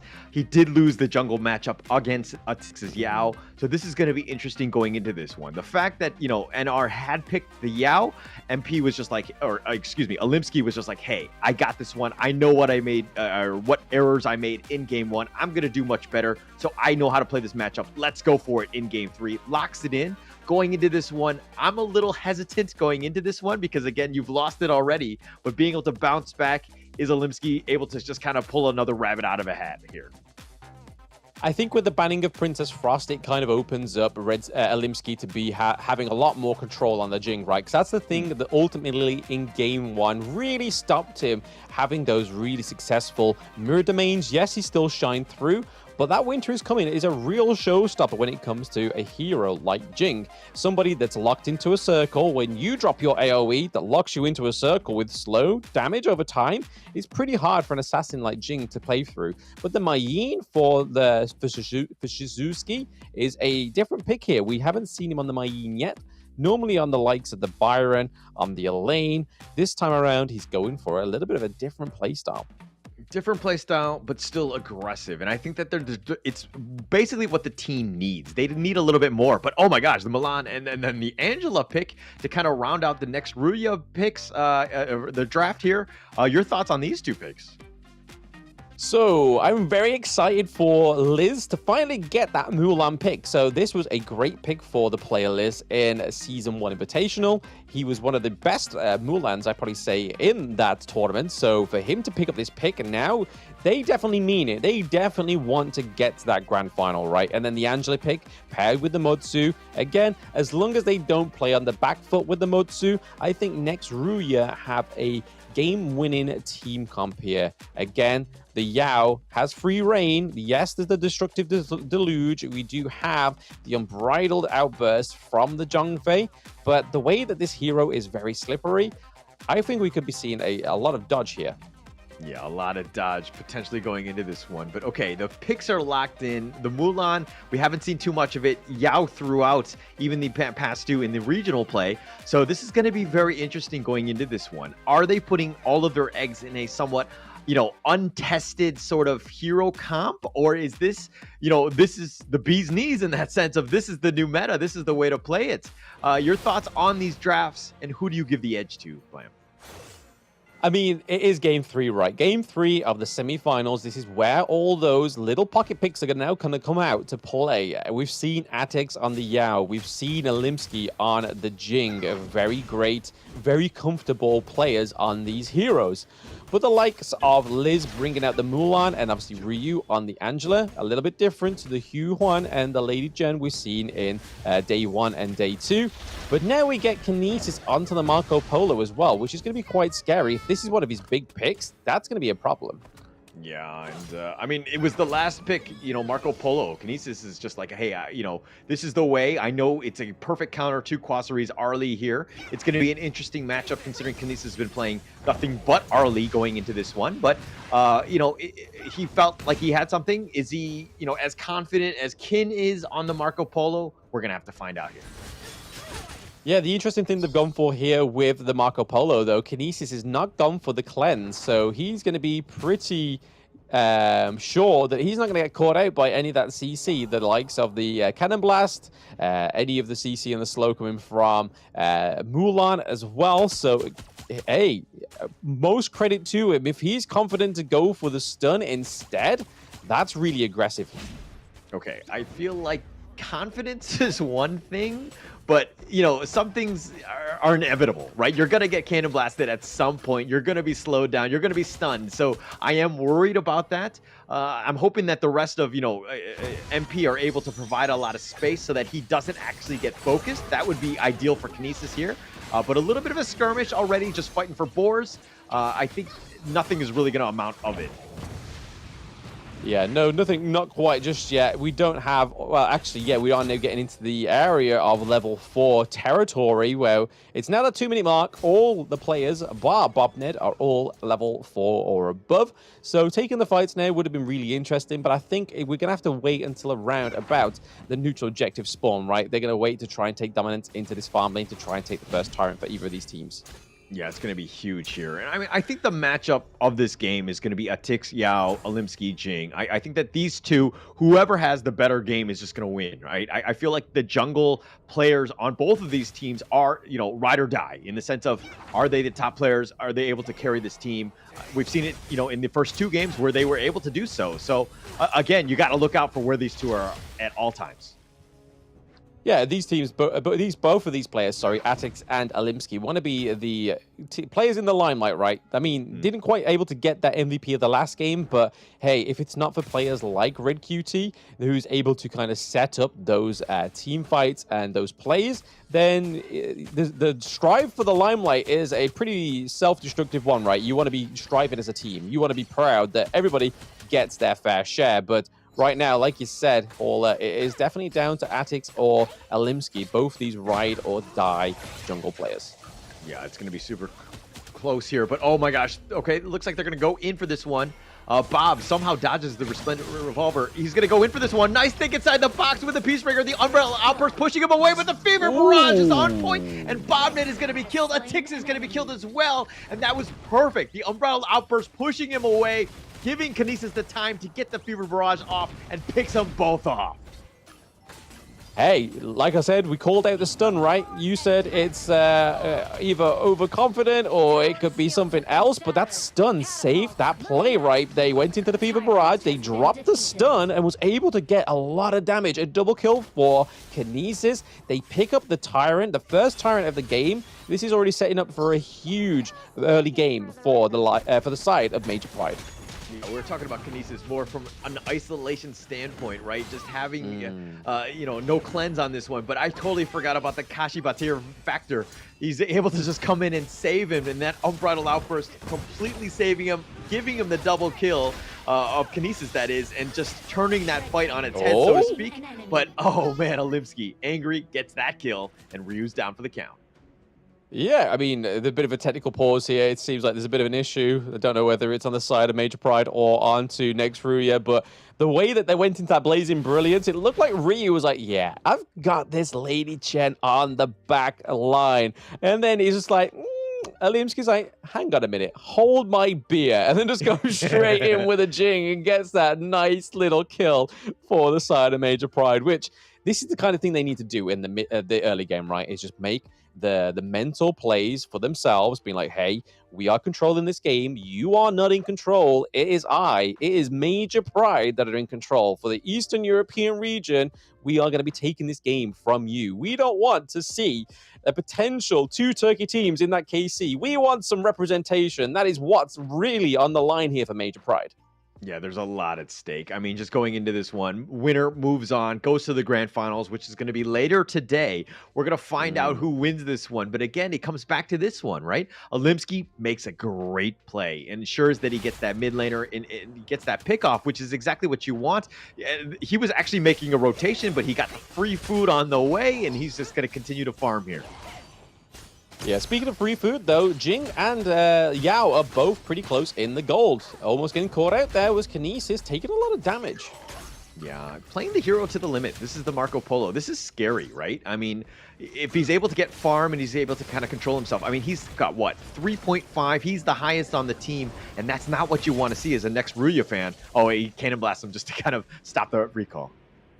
Yeah, that's the kind of thing that ticks me off in ranked games, right? You are recalling, a cannon blast comes through from downtown, you're like, hey, have some respect, I'm recalling here. And it just completely upsets your whole mojo.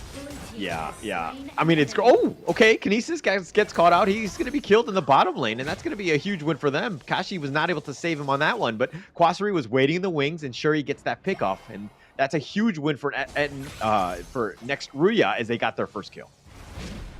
Yeah, it's definitely where they want to be now. They want to kill on the board, right? They don't want to make sure that it's too clear to anybody watching that Major Pride are trying to be in control here. But hey, okay, some more things coming through. Oh, Red with a nice Ocean of Tears, but the nice thing inside the box, keeping him alive, and does it again, and they locked him in with that Peacebreaker, going in for this one, and now Kashi's on the run, but oh, they might have gone too far. Atix gets back to safety, the Cannon Blast being thrown out, and that's going to be a little off the mark, and that's going to slow things down. Yeah, you can kind of see with the Zhongfei failing there, but that's not enough. Red almost dying there to Atix. That was very aggressive from the side of next Ruya, but these cannon blasts are relentless. I mean, basically, whenever they're off cooldown, he's going to continue to do it. He gets the pick off, and he does end up killing Red. But, okay, so there's one thing to take note of. Kashi was getting burned by the Blazing Brilliance, but Red actually had the Ocean of Tears, stunned up, Rue there, so it kind of slowed things down, let Kashi survive, but somehow Red got picked off. Too many cannon blasts in the face, not good for your health. Yeah, definitely not good. Too many cannon blasts that are prescribed by the doctor are one too many, right? And we've seen a bit of a dominance, a bit of an invade here from next Ruya. Oh, they've gotten Olimsky. That's a huge win for them. Liz coming from the side. The Unbridled Outburst is going to be used as well. And they found Kinesis. He was caught out, not able to get away. Atix is starting to turn it up. Oh, man, Atix on this Yao is so scary as he's the highest level on the entire game. It's not only that, though. I have to give props to Bobnet. These cannon blasts are hitting completely different. They're hitting from anywhere and everywhere. It's kind of like it's got the range of the blazing sun arrow, right, of HoYi, but it's just unstoppable. He's landing it, like, every time. Yeah, it's a perfect setup with Ryu's Angela here, right? You got the Cannon Blast, the Blazing Brilliance, Chaos Cinder on top with the Blazing Brilliance. Like, you just, like, toast them, and that's exactly what they're trying to do, just trying to set things up, and we kind of saw that going into this one. The combination was potentially there. I mean, we've seen it in, what, Game 2 with this combination. So, again, just very scary. Bobnet is like a sniper with that thing. Yeah, it's a really hairy situation you want to be in. Well, you don't want to be in if you're Major Pride, right? But you do want it if you are next Ruya. Again, a lot of aggression coming through here. They're able to take all T1s away from Major Pride. This is an issue. Yeah, no towers taken. A nice two-man Cannon Blast there. No towers taken thus far by MP. Now they're kind of on the run. They have to back off. The Unbridled Outburst, they get the pick off, and they got Ryu. That's a huge win. Kinesis somehow surviving. He's going to roaming gun forward. Wants to at least take the minions first. Quasari on the run. He's so low. The Cannon Blast slowing it down, and the Tix is just like, guys, just hold him off so I can take this tyrant. And he does take that. Yeah, able to take the second tyrant of the game is Attic, so a great play there for the side of next Ruya. They lose one member, but they're able to pick up the tyrant. I think that is a solid trade for the team, but over to the side of Major Pride, they honestly need to start doing some macro, putting some of the pressure onto these lanes, right? Because if they don't start opening these lanes, these mid to late game potential game finishes is going to be a lot hard to actually get for themselves. Look at Atix. He's got 7K highest. Nobody has even 6K on the side of MP right now. So they're very, very behind. They've obviously NR, have done a great job of funneling for Atix's Yao. We saw it in Game 1. He is a monster on this thing. I think any team that's watching this has to kind of respect ban this because, he's on another level with this hero. Yeah, it's definitely down to exposure and experience against this hero, right? Especially within the competitive scene, it can kind of throw you off. That's the whole point of those pocket picks. Kind of like, they didn't scrim this. We've never played against this. And it really shows here that Major Pride are a little bit baffled, a little bit like a deer in the headlight, right? Yeah, it's actually kind of, it's one of those things where you don't want to show those things. Oh, nice Ocean of Tears, Unbridled Outburst right on top of that, pushing him into the wall, the Mirror Domain, but Bob now trying to survive, but the Fever Barrage is on point, but he does die. He's going to be traded here. They're continuing to go on. Kashi getting a little bit low. Bob and Atix have both been killed as well, but they do get the double for Atix before he died, but they did get Kashi in return. It's a 3 for 3. Yeah, Red QT was a little bit too far away there to try and drop any kind of destructive deluge there, which could have really tipped the scales of that team fight. But NRX looking to push this T2 with the minions as well very soon, which could be spelling more trouble for the side of Major Pride. They were able to get a 3-3 trade, which was huge for them. Could get them back into the race, but they are still behind. Here's the replay of that great engage. Yeah, nice fight there. Kinesis dying a little early, though. That was a little unfortunate. They needed his damage. Kashi running for his life at this point. Quasari sniping him down. You got to find out where Quasari is. Oh, Olimsky is down for the count. Liz is going to be killed, so it's a 1-for-1. But Olimsky going down, no bueno. Yeah, no bueno, no problemo. But what is a problemo is the potential here for NRX to completely bounce back here. They are knowing that the jungle's not going to be contested, right? Olimsky is down, which is an issue. Olimsky is known for driving these kills on the side of Major Pride. T2 goes down into the clash lane as well. Again, another issue for Major Pride. This is not looking too good in this game 3, right? Yeah, not looking good. I mean, if you're looking at just the kills alone, you're kind of like, it's a bit of a, an even game. Oh, Atix gets picked off. Oh, Red. Oh, he gets the snipe somehow. Atix level 15 playing with fire. He was playing it to the maximum level, so to speak, and he does get picked off. That's unfortunate for him. Yeah, a little bit lost in the sauce for Atix there, but hey, when it comes to this point of the game, you are pretty much 4K gold ahead of your enemy team. So you are going to get a little bit lost in the sauce. You're going to try and find those points where it tips the scale, but Bobnet in trouble. Oh, Bobnet in trouble. The Fever Barrage has already been committed, but he's got him with the Resplendent Revolver. He does get the snipe off.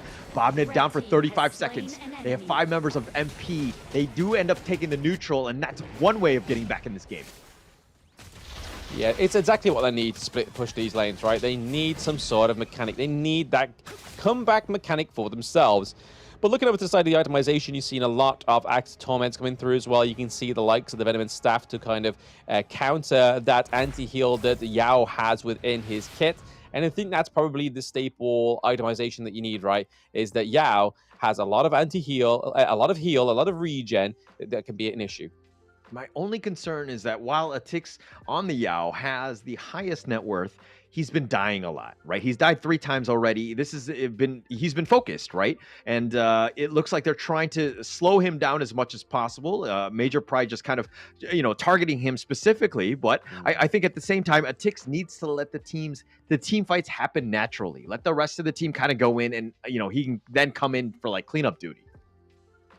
Yeah, I mean, he has that ways of getting in and getting out, right? He's able to kind of just dip, dive, and dodge into the team fight, then able to recall with his ultimate. But then, like you were saying there, Hola, it'd be nice to see Ryu and Bobnet set up some really nice plays for him, because that could make the world of a difference here for the side of next Ruya going into the next team fight.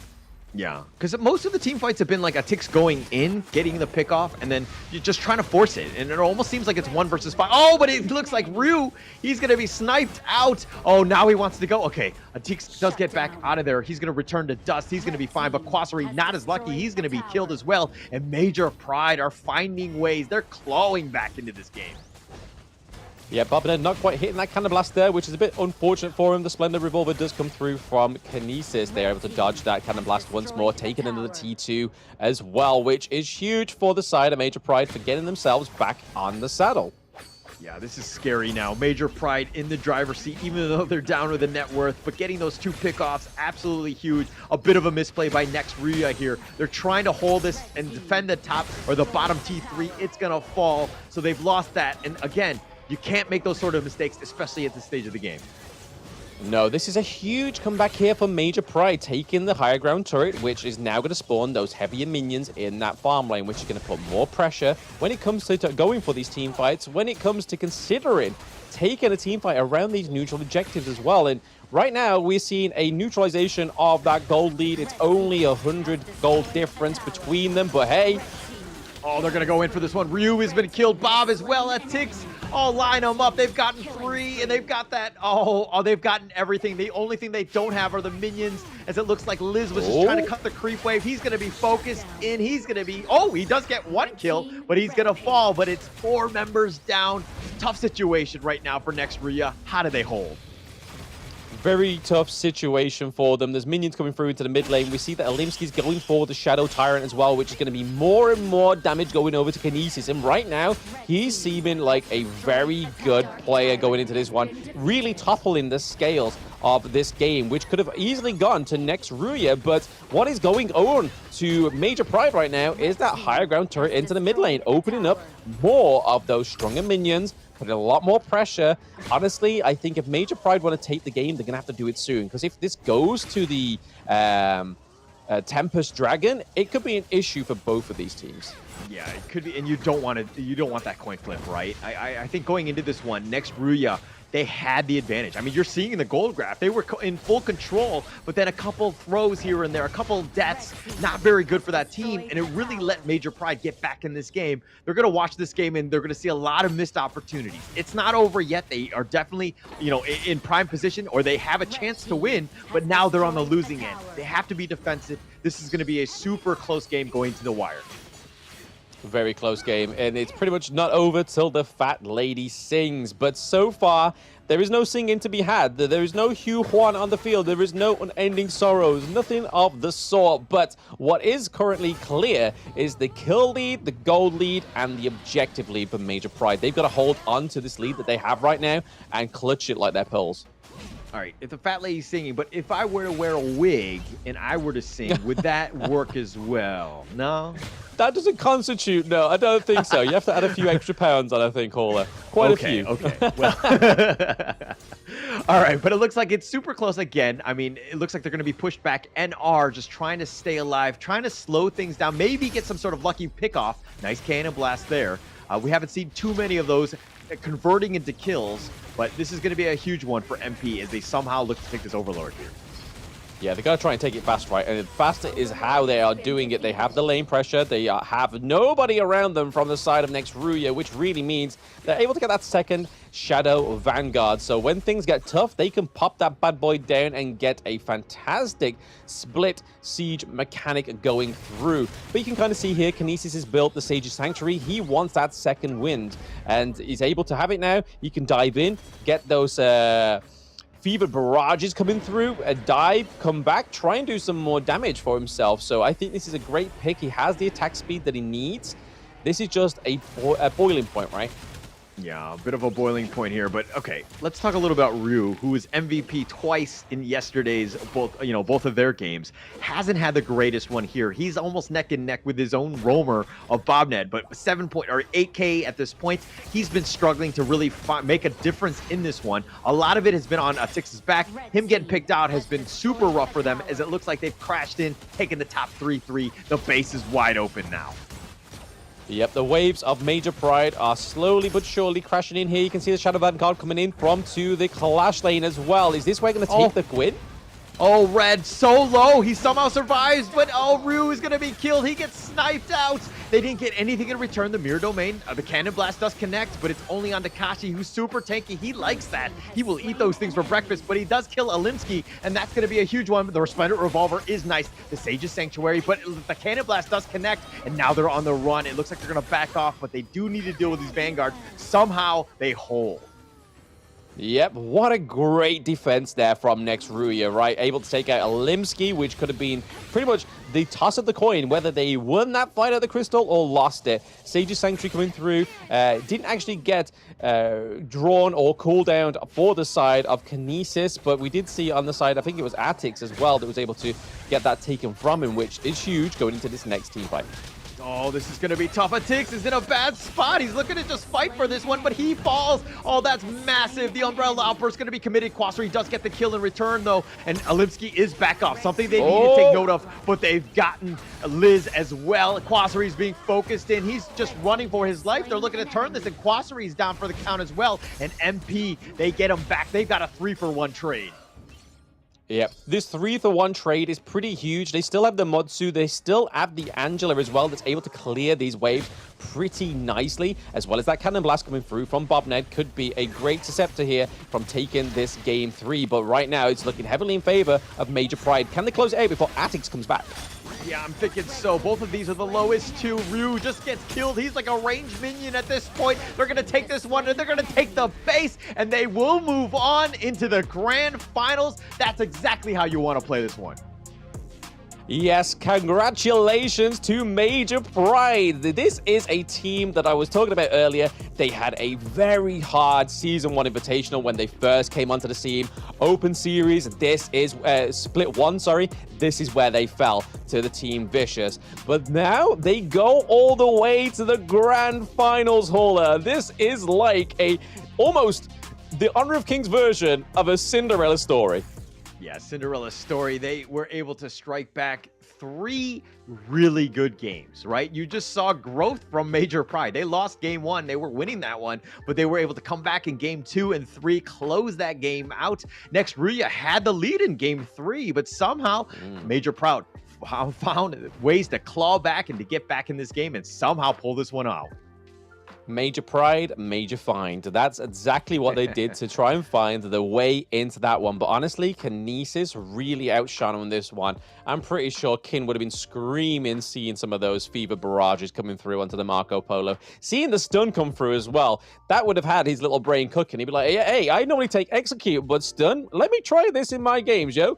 But seeing that, the 14.2k over across compared to the Arlie's 12.5 is pretty huge. And we we really saw the difference of performance from Kinesis in this Game 3. They really pulled out all the stops here for the side of Major Pride. They've just got to try and find and make sure they haven't really showed all their pocket picks trying to get here, because Alimsky, 37.5% damage dealt. That is huge.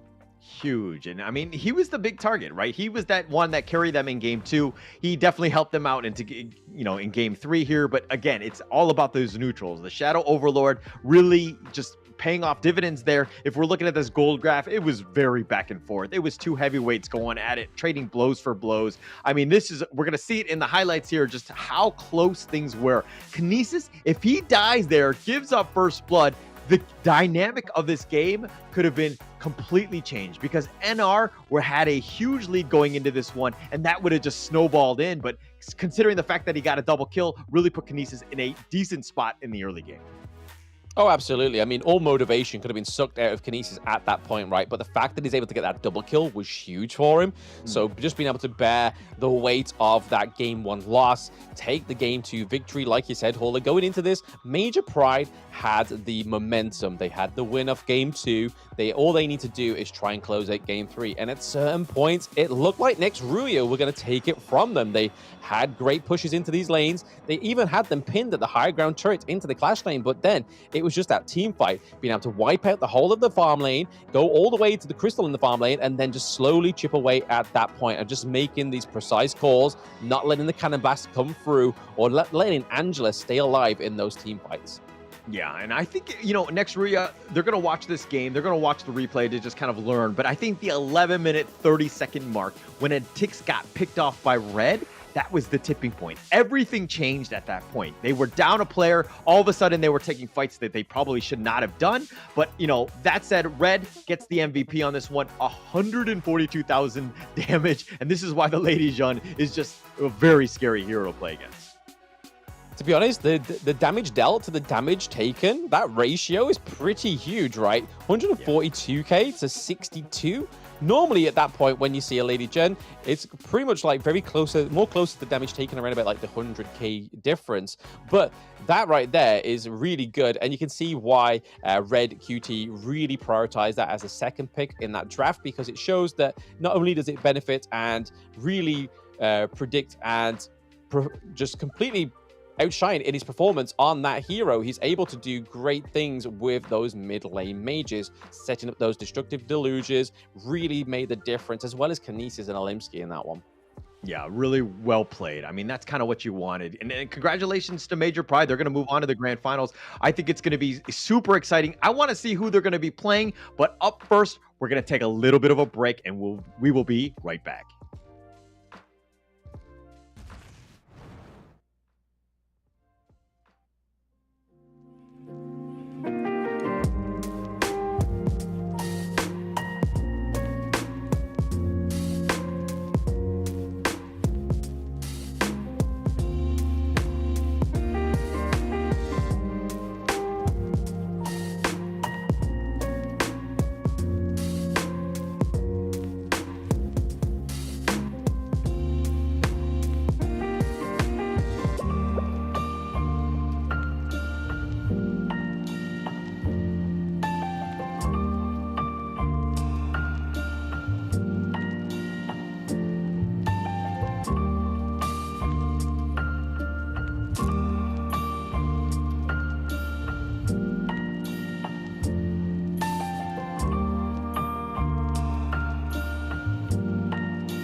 Zephyr was a mysterious substance temporarily named Amber. In fields such as biomedicine, it may bring hope for post-disaster reconstruction.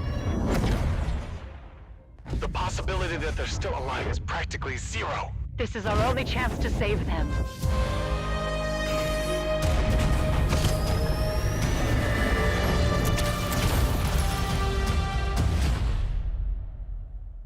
Doctor, we received a weak signal from Zephyr for the first time. Zephyr! Rescue!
Legendary.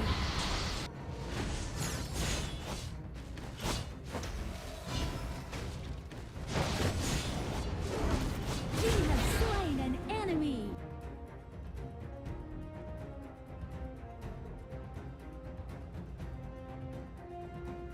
Liu Bang doesn't have any strongly held beliefs beyond safeguarding his own interests, but when it comes to that, he'll spare no effort.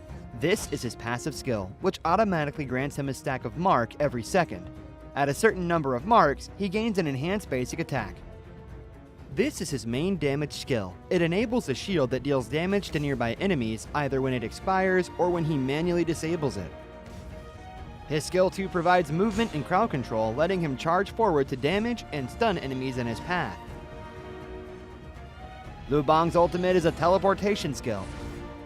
It provides the selected teammate with a shield and after a short delay, teleports him to the teammate, restoring health to teammates within range. Upon arriving, Liu Bang also gains an extra movement speed bonus. Notably, the longer he channels for, the stronger the shield and the greater the magical damage dealt by the teleportation. This combo is great for protecting teammates that are being overwhelmed. First, select a teammate to provide them with a shield. As he starts channeling his ultimate, activate skill 1 and wait for the channeling to finish, or tap the ultimate again to teleport. Then, use skill 2 to dash and stun enemies, followed by stage 2 of skill 1 and an enhanced basic attack to deal burst damage. This combo is mainly used to protect your team's carry. It utilizes the ultimate shield and magical damage to help teammates block fatal damage and gives them an opportunity to counterattack. Note that stage 2 of the ultimate can be used flexibly depending on the situation of the battle, though it is most often used to provide emergency support or to retreat from combat. At the start of a match, Liu Bang can choose to clear his lane with skill 1. After unlocking his ultimate at level 4, he can clear the clash lane first, then teleport to teammates to help them. Since his ultimate lets him travel fast, he can take the time to clear minion waves before teleporting to a teammate. This puts pressure on the enemy in the lane, while at the same time building a numerical advantage in teamfights. He can also let teammates initiate fights and use his ultimate to provide them a shield, then jump in to absorb damage and take out enemies with help from the carry. If he's facing an enemy who is stronger but doesn't have any crowd control skills, he can use his ultimate to instantly teleport to easily flee the danger. Liu Bang should focus on leveling up during the early game. After unlocking his ultimate at level 4, he can keep using it to reach teammates and help them build an advantage. During the mid to late game, once he has enough defense and damage, he can mainly focus on laning and teleport into team fights to protect the carry and take out unsuspecting enemies. There, pull out the root of the problem. What's a conscience? A kind of snack? Why duo someone when you can gang up on them in a valley?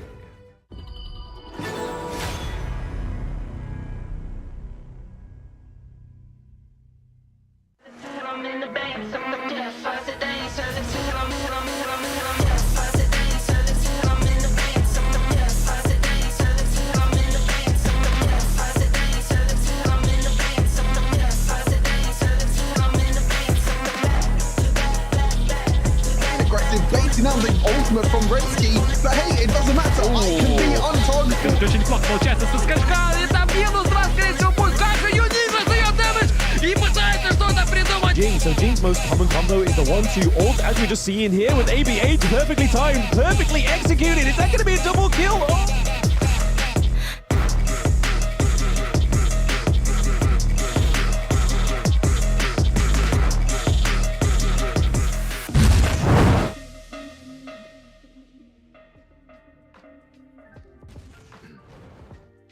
How's it going, everybody? Welcome back to the Honor of Kings Open Series Split 2, the semi-finals, the final semi-match that will be between MENA and GS Team, both being from the MENA region. This is going to be the show, or the test at least, to see which MENA team is better than the other. Yeah, and so it basically looks like both of these squads have played against each other, so there's a little bit of familiarity going into this one, but it's going to be pretty much for all the stakes at this point. Who gets to play against Major Pride in that grand finals? Is it going to be MENA or is it going to be GS Team? Both had strong showings yesterday. Who will prevail? Yes, I think that's probably the most important question going through, right? Because, I mean, then it gives Major Pride a bit of a picture to be like, hey, okay, let's see who we are going to be fighting for that final spot within the KC play-ins, especially within the European region, which they will then go up to face Vitality and Virtus Pro. So, again, not two easy teams to fight off to try and get to that next level to qualify for KC 2024. But, hey, MENA is still here to play. GS Team obviously aren't going to be here at the arena. They are playing from home. But here is MENA. This is Adam, Travis, Giant, Seven Dan, and Albadi as the farm lane. So again, this team proved yesterday that they could take a 2-0 from the Western European teams. Strong team, the MENA champs, and they're rightly so. They have a lot of, they're synergizing well, they're playing well together. This is a team that's kind of on the up and up. We've seen them do some great things yesterday. I expect to see a little bit more of that. But they're going up against a GS team, which is, again, they were I think third place in the MENA league. So this is one of those things where it's going to be a bit of a difference, right? Again, these teams have played against each other. We're going to find out who they are. It's going to be VRO, Shiro, Kakarot, Reaper 7, and of course Higu. And Higu was popping off yesterday, so we're expecting to see him kind of shine again in this series here. Yeah, Higu was one of the superstars from yesterday. You're not wrong there, Hola. He was fantastic in the farm lane. So let's see if he's able to keep and maintain that performance against MENA. But it's going to be really weird to see how this one fleshes out because, like you said, Hola, as well, these two teams have played against each other before, and MENA actually took a 2-1 victory. So we're going to get another full best of 3, or MENA going to learn from the mistakes and take a 2-0 from GS Team, or a big upset, GS Team take a 2-0 from MENA. Yeah, I mean, we just want to see everything go to the wire. I think we saw in that last series where it's just like the most entertaining when Major Pride was going up against next Ruya. Going into that third game, hopefully we get to see that again, because again, we just want to see a little bit more, of Honor Kings Esports going into this one, but it's going to be the draft here. Ogren and Loon picked back-to-back the latest, or not the latest heroes anymore, but the newest ones, excuse me, but they are very strong heroes going into this meta. Yeah, very strong. I mean, Orgren more so with in terms of its flexibility in the draft. It could be into the farm, it could be into the jungle, it could be into the clash lane, sorry. Whereas what we can see already for the side of GS team, they're going for the tanky jungle, which is Dune. And then you're going to get the Lung pick into the farm lane, but it's going to be Al-Badi on the Arlie for Axe MENA going against Higu on that Lung, which we saw yesterday was phenomenal. Yeah, and again, you know, we talked about the familiarity between these two teams. Their picks are very quick, right? They know what they're going to have. They know what the other team is going to do. So these guys are counter punching. They understand what there's going to be potentially there. They're going to pick up the Princess Frost here. What do you think about that? You know, just as an initial pickup here.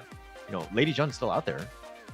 Yeah, Lady Jun is still out there, but maybe that's who they're going to ban in the next two phases because they've gone for the Shangguan, right? So that's one mid lane gun, which we saw yesterday. I don't know if it was from this team. I don't know if it was from Travis, where we saw the Shangguan came from. But again, we don't know. Let's see what they do with this last ban here. The Lady Chen is still on the board to be banned. I can imagine it's not going to meet the way into the draft. If they do, that's a big error from GS team, right? That destructive deluge, which we saw from the last series, was very, very dominant. Yeah, very dominant. There's just so much power. So again, I don't know. I mean, they must have something up their sleeve right now because again, I always look at Princess Frost as like, you know, the poor man's Lady Jun. We just saw the power of how strong she is in that last series. So not being able to pick that one up and just changing it up and kind of, it's a curveball for everybody going into this one. But GS, you know, hopefully they're going to be, you know, being able to mega brain this one and just kind of pull this one out because they've got us all kind of confused at this point. You'd like to think so, right? We'd like to know what they're doing with this. Obviously, it was the Shangguan that came through yesterday, banning out the Hino as well for the poke onto the Princess Frost. It's pretty huge when you have that 1v1 into the mid lane. So getting rid of these really aggressive mid laners is just what they're trying to do here so that the Princess Frost can shine for themselves. But the problem they're going to have is here that they still have the Motsu that's going to be able to claim the cannon blast onto the side of GS team, be able to lock down long sometimes as well. But the Orgren is ultimately going to be, if this gets fed by either the clash lane or into the jungle, it's going to be really hard for the side of GS team to come through. And look how they flash out. The last little part of their team, they go for the Elaine and the lock in the Lady Jen. So great backline accessibility, but also great counter engage mechanics from the side of Axe MENA. Yeah, and I mean, this draft is just looking very, very strong right here by Axe MENA. I mean, it's all meta. You've got Orgren on top of the Lady Jun and Elaine, which, you know, Elaine actually counters the Lady Jun. So picking them both up and just, you know, shoring up all the roles and the holes that you have on the team. This is looking to be like a strong lineup going into this first game. Yeah, we can kind of see from GS team, they have built the counter pick for the Orgren, at least one of them anyway, which is the Lee and Poe. So again, great CC coming through from the side of GS team, which we could really see them carrying to the game one victory. But if Axe MENA have been watching the last series, they know to bait that Tremor Smash, right? They know to split apart the team fight, get the Tremor Smash out the way, and then you can let Orgren run free, conducting all kinds of souls. Yeah, and I mean, they have a lot of mobility, right? You have the Death at Sunset with the Elaine. You've got Arlie with the List Steps. You have just potential of just kind of baiting it out. I think there's going to be a lot of pressure on Kakarot to make the right play to get that Tremor Smash so it hits the right target at the right time. But again, pretty much all of it is on Kakarot's shoulders. Yeah, Kakarot as well as Higu, who had a fantastic performance yesterday, but also Vero in the clash lane. Both of these side lane players had a great run against the Western European team yesterday. So I think there's a bit of a weight on the shoulders, at least in terms of expectations for me. Yeah. Okay. All right. We're gonna have to see how this one plays out. I do think that there's a, you know, Higu, he carried them last time, you know, yesterday. So we probably expect him to just continue that play. He is quite strong in that sense, but it looks like, you know, Axe right now are gonna just kind of play things a little bit slower. They're gonna continue to farm, just not push out anything, not invade the enemy jungle, get Imdan as much farm as possible. Because again, this Orgren can just turn it on and just kill everybody. Yeah, I mean, with the path of passing, it's easy to get to places, right? When you're Orgrin, you think, hey, there's a few obstacles before I can get to you. But no issue here. When you have that Orgrin pick, you can basically make your own highway, which is one of the benefits of picking this pick for the fast rotations. Can be very tanky, especially once he builds into the Eye of the Phoenix as well. Yeah. Okay. All right. I do think that there's a lot of potential for him, right? You just got to get him as much farm as possible. He's wasting a little bit of time just for the potential gank, waiting for the jungle camps to just kind of respawn at this point. But, you know, he's going to be invaded here. Riro is kind of just going to, like, at least spot him out, make things a little bit difficult, and make Imdan a little bit uncomfortable. But that just basically means Adam is just free farming in the top lane. Yeah, I mean, you don't want that to happen, right? But they get a bit of engage here. Getting caught out. Storm, and they got him picked out. They found Higu, and that's going to be a great start. MENA, though, they had 3 members. Higu, well, I don't know where you're doing in no man's land against 3 heroes. Yeah, I mean, we saw a little bit of a what could have been a positive engage for the side of GS team. They rotated down the Liam Poe. They also rotated down the Dune as well. But then all of a sudden, it's kind of just like, hey, we've got resources to get, guys. Can we just, like, it's a bit of a stalemate, which it was just a game of patience at that point. Yeah. And, I mean, it paid off in spades. Getting that first blood, moving on. I mean, that net worth lead. Oh, the Unruly Blade goes for the Wind Slash as well. Reaper 7 just barely missing. Yeah, but that would have been a nice knock-up onto the lane. It would have mean that Mayim would be able to get in there a little bit closer, more within hugging distance, but more so, not the hugs that you want, the hugs that you don't want. Those brutal CC, plenty of damage, just non-loving hugs, just smothering with hate. Yeah, those are the worst ones. And those are usually by, you know, relatives, like your aunts and uncles, right? Those are the worst. Yeah, but it looks like I'm dead. Though. Not quite as fatal, though.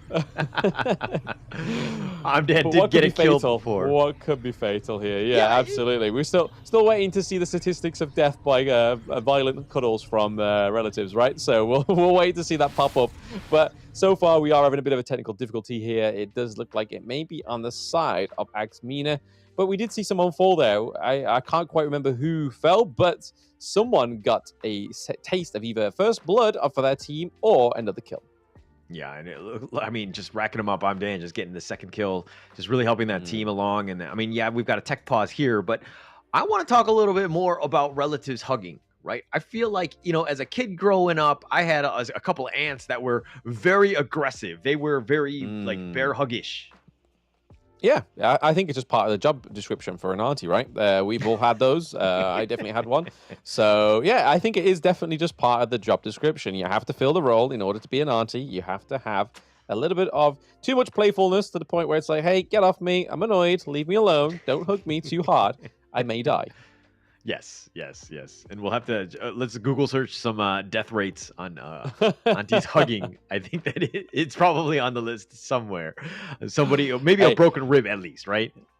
If there's death by butterflies, then hey, that's surely got to be on there, right? There's got to be somebody that got a little bit too carried away with their first hug, their first engage with their auntie, and then it just went downhill from there, unfortunately, for the unsuspecting victim. But hey, so far, the draft for both of these teams, to get back onto a point here, looks very interesting, right? We have, obviously, you always coin the Lady Chen, and the Princess Frost is the poor Lady Chen. So we have both of those onto the Gorge. It's going to be interesting to see which one of these players can make that title become null and void. Yeah, again, I don't know why they picked the Princess Frost first. Usually they'll pick it as a counter to the Lady Jeanne, but they left the Lady Jeanne open.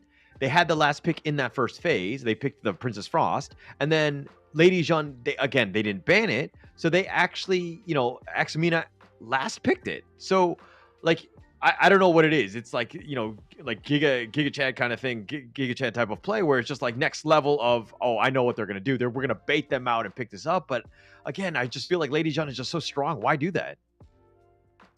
Yeah, it's an interesting one, but you can kind of see it play into the likes of the Mayim. When you've got somebody that's able to kick away certain heroes on the enemy team, in terms of zoning, you know what, you don't want too much zoning, right? Because then it can kind of get a little bit too messy in terms of the communication. If you try and just get one of those people to make sure that, hey, let's get the Liempo in there. Let's kind of try and split the team fight up. We'll get the Tremor Smashes in there early. Then Mayin can come from the back line. We can also then get Princess Frost to kind of shut down any kind of engages from the Orgrin, or at least try and put down that Winter is coming onto Elaine's end destination with that Death on Sunset. So just trying to neutralize the Elaine, even though it was picked after the Princess Frost, I feel like it could still be a really good pick here for the side of GST. But yeah, a little bit of confusion there, not going for the Lady Jen rather than the Princess Frost. It was a little bit maybe of a mistake, maybe didn't realize that it was still on the board. Maybe it was like one of the skins. They're like, I got this new Princess Frost skin, I want to use it, I want to show it off kind of thing. Maybe. No, probably not, right? One of the teams wailing, absolutely. I mean, I wailed out on the Xiao Chao skin, the anime crossover one. I don't play Xiao Chao, but hey, that is one beautiful skin, and I don't want to be suffering any kind of FOMO when it comes to skins. Yeah, you got to get them all, right?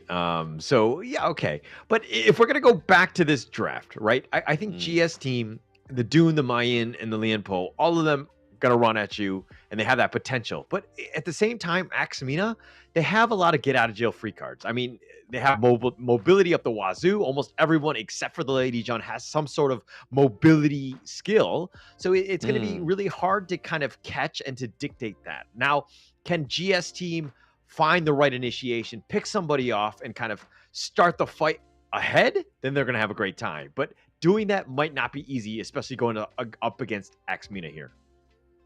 Yeah, I mean, Lady Jane doesn't have any mobility, right? But she does have the untargetability. So as long as they time that correctly, we can kind of see how Major Pride played it in the last series, right? When we had Liz on the Mulan.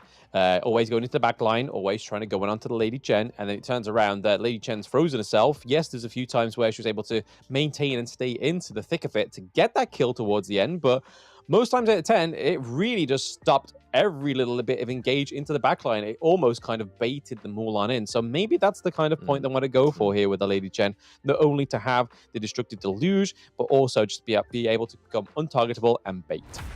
Yeah, and baiting is going to be super important, right? I mean, we talked about it already in the sense of just, Kakarot on that Lianpo has to be perfect. I think the Tremor Smash. Oh, speaking of which, looks like they've gotten a body and they're going to start things off strong. And that's one way of doing it. GS just really sticking it to him. But nice Cannon Blast onto 3.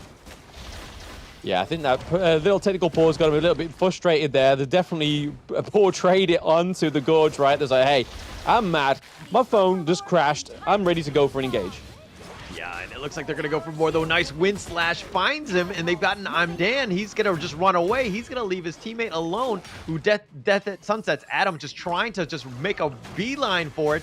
But the Moonlight Flash, the burst ramp finally does connect onto Adam. Are they able to slow him down? Are they able to get the kill? Nice meteor kill, but the tower shot is going to take him out. Higu will take credit for this one, and they've also gotten a body again. So, man, that's a huge turn of events for GS. Yeah, not a good start for MENA because obviously Body goes down twice. They are about to lose the neutral objective. They didn't have the Destructive Deluge there, but okay, Tremor Smash. Tremor Smash, Kakarot. Oh, he's a little bit low. I don't know why he went in. He's not going to dodge the Cannon Blast. Giant snipes him out. Kakarot, a little too aggressive, I would say. Yeah, still feeling the frustration from that technical pause, clearly. But, like you said, we're not too sure why he went in. He was the only hero that had the means to get through that wall, right? Obviously, the Unruly Blade could have come through for Reaper, but he would have definitely wanted to save that to go onto somebody. But, hey, these things happen, right? They don't always work out the way we want them to. But right now, we're seeing that MENA, despite all the faults that they had earlier on, are ahead with the gold. Yeah, they are ahead. I mean, MENA still in prime position, but, they had a really good start, but they kind of, let GS get a couple kills and get themselves back in this game. I think they need to slow things down. Get I'm Dan a little bit more farm. He's level 9 right now, trying to do what he can. And this Ogren, once he gets online, super scary. super scary, but even scarier is a 2v1 between Dune and Mayim, right? But Adam's able to get out of there, just scot-free. Doesn't die, takes a few blows, but is able to get out. We see the teleport mechanic come from Vero here, going down to the bot lane. Yeah, Adam's going to scout that one out, but they've gotten Travis. Travis is going to be killed, and it looks like they've gotten Shiro in return. So they're trading mid for mid at this point. But now, oh, I'm dead on the run. The path of passing doesn't, oh, the death of precipice, the conductor of souls, and he's looking to turn this around. The tremor smash does connect onto I'm dead. He's trying to fight. The infinite fastness goes into this one. He's starting to do some damage. I'm dead, somehow alive, and he does end up getting the kill onto Kakarot, but Higu goes down as well, and Axe turning this around. Yeah, a little bit of trouble there for the side of Axe, for GS team, sorry. They tried to go for 7M Den. He soaked a lot of that damage, and then that was just enough for his team to basically respond effectively and get 2 kills on the board rather than being at depth now. But Shiro goes down. Is that going to be it? Yeah, it might be. Okay, Unruly Blade by Reaper 7. He's going to be back. The Frost Touch keeping him alive, at least for now. The Cannon Blast connecting onto 2. Travis probably not going to overcommit for this one, but they got Shiro. They got Shiro, they got the gold lead. They are happy to have this early game lead on the side of MENA. But so far, it's looking very much quite brawly, right? We see GS the team Death going into these Precipice, fights. he's going in. The Conductor of Souls, sorry to cut you off, but I'm dead. He's just getting gone on. Kakarot just trying to force it out, and it looks like I'm dead turns it around. That heal is on point. Absolutely. The Conductor and Souls coming through very, very well timed there for the side of GS team. But right now, we are seeing MENA just completely dominate so far within this game 1. Like I say, back to my point, very brawly. We've seen that GS team likes to fight, but right now they don't have the objectives behind them to fight. Yeah, and I mean, this is the difference between yesterday's games, right? Where Higu got going, he started to get a lot of farm, and then he was able to they were constantly able to fight off of the lead that Higu had. This one, it looks like he needs to farm a little bit more, seeing as that he's kind of a little bit behind in terms of overall farm. I mean, he's still high on that list in terms of his team, but again, I don't think he has the right itemization yet to be going in for this one. But Adam going in for this one. They get the top T1. They're going to force this one out. Adam tries to go for the meteor kill, but the infinite vastness, and Higu zips on out of there. He takes the... Oh, he's going to go for the Uber. He's going to go in for this. He's going to dive in. Higu trying to fight this. He has to ride the win, but he somehow survives. But it looks like Reaper 7 not as lucky. He's going to be killed. Yeah, a lot of blows being traded there. A lot of low health coming out of that last engage. But really, MENA coming out on top there, taking that T1. Pretty much damaging a lot of the T2 as well. But that really opens up this T1 in the mid lane as well, which is a nice rotation overall for MENA, showing that they have a little bit more of a control on the Gorge. Yeah, a lot of control, right? That top was, I mean, yeah, you pushed them all back. Nobody really, like, you know, they did get Shiro or whatever. But in the end, it was just kind of a feint to take that mid T1. Everything happened to go their way. MENA right now in full control. They've got a 5K net worth lead, and it looks like they're going to take this Tyrant here. Yeah, it would be the first neutral objective over to the side of MENA. So these team fights are just going to get more brutal and a lot more hard to withstand on the side of GS team so far, because they are now behind by 5K gold difference, which is huge. When you look at these itemizations, you can kind of see Doomsday, Shadow Ripper being built here onto the side of Ali. We have the Venomous Staff coming through for Motsu to kind of cancel out the healing of Mayim. But hey, waiting in the bushes is Kakarot. Yeah, Kakarot just scouting them out. He spots them out, but MENA right now, they want their big objectives. It looks like they're going to just kind of wait things out, zone them away. But look, again, you know, Abadi's done a great job of just being Robin to I'm Dan's Batman at this point, in the sense of just being able to have that net worth and just kind of really making it easier for the rest of the team to just get those kills.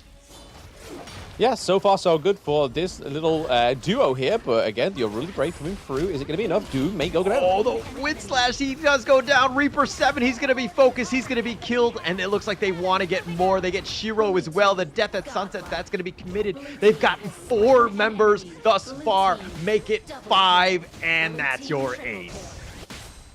Yes, it's the first ace of the day, which could spell for something very crazy. I believe it was GS team yesterday that got 3 aces on the board in one game, right? But now they are on the receiving end. They have taken down the high ground turret in the mid lane, looking for that one in the clash as well. Yeah, Reaper 7, can he make the miracle hold? They're going to focus on the base. The thing inside the box is slowing it down, but they take the base, and they will take game one. MENA strike first. Yes, a very, very strong game from MENA. We saw quite a brawly early game there for the GS team. Looked like it could have gone in their favor, right? Because they were taking some of the great brawls. They was getting quite a bit of positive outcomes overall from those brawls. But then in the end, it was just MENA with the knowledge of knowing that they need to control the Gorge that is going to be ultimately the deciding factor whether they win this game or lose it. Yeah, and they were taking brawls. I mean, you were talking about the fact that both of these teams like to fight, but taking brawls when you're up in terms of net worth really makes it much easier. And they were kind of able to snowball off of that. So MENA just really playing the early to mid game very, very well. Absolutely. Like you say, hey, if you're going to be taking brawls, you may as well take it whilst you're ahead. But there were certain points within that game where the gold intake was very even. But then look at 7M Dan right there. This is the reason why you don't let Orgren get through, right? 802 KDA, 9.5k gold compared to Reaper 7's 5.6. That is a heck of a difference. Giant's Grip was already built. Doomsday, even for more damage. And then the rest of it was just like, hey, I'm going to build some more tanky items because I'm loving these brawls. Yeah, I mean, this is why, again, you mentioned it, right? Ogren first phase banned. Some team has to ban it because it just turns it on. Like 802, really no chance. He was playing it to the limit. He was being super aggressive, and he knew just how to get out of there with the path of passing. Just playing, again, Ogren, like, perfectly, right? I think this is the kind of difference between a good team and a great team, because a good team drafts this. They do have a little bit of a co-counter, which is the Liam Poe, but a great team, somebody that's a little bit more competent with the hero, would have gone with the Shuang Tzu, because again, all that anti-CC coming through from Butterfly Effect would have been huge against Orgren in these team fights, would have been huge against the Lady Jen as well. But it's all down to comfort, right? You want to be comfortable with the hero you've picked, and you hope to do the best with that. But you can kind of see here the gold graph was always just generally going into the favor of MENA, and you can see that 36k to 26k, a whole 10k difference overall. Yeah, 10k difference, plus it was 8-0 in terms of tower. They just completely owned the game, right? They didn't give them a single tower and to get back in this game. I mean, they were just playing on point. GS with a decent early start. They kind of got back in after that pause. But going into this one, it's one of those things where in game two, how do they play things differently? Because again, they had a struggle from the beginning. You talk about the gold graph just going the way of MENA almost the entire way. They need to have a better early game to kind of stick it to MENA. Well, I think it kind of all happens in that draft, right? So we aren't going to be getting the Orgren in game two, surely not, because then it'd just be another onslaught. Yes, there is ways around the Orgren, but only if you are comfortable with those counter picks. And they want to be taking the Lady Chen for themselves, right? We called them out in the technical pause. Why did they go for the Princess Frost over the Lady Chen? We tried to make some kind of point for the Princess Frost. Like you can see here, the Winters come in, laid down really nicely, but it's just the like of Destructive Deluge, and the Conductor of Souls is just a little bit too much AoE for the side of GS team to be clumped up into these team fights. Yeah, I mean, you just kind of get out of that one. But MVP, clearly, I'm Dan here on the Ogren doing almost 80k damage, but that KDA of 802 makes this a easy pick for MVP. Oh, super, super easy. I mean, if you used to say to anybody before that game ended, like, hey, yeah, definitely Orgren player goes for MVP. It's just classified MVP pick, right? Because he was leading the march, obviously, with the Path of Passing. He's able to basically just create his own direction, but 9.5k gold to the enemy jungle's 5.6. It is a definitely drastic, stark difference between these two jungle players. Yeah, and I mean, I don't know if it's just about the skill of the players, but it might have been the hero in my case, or in my opinion. But we're going to have to find out going into game two. Let's take a quick little break.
And we are back into the MENA region face-off between MENA and GS team that currently took a beating in that game 1. We saw that the draft had some promise, but it seemed like it all rode on that advantage in the early game, which unfortunately for the side of GS, they had the brawls, but they weren't able to take that early game advantage. It just seemed that MENA had the control of the Gorge.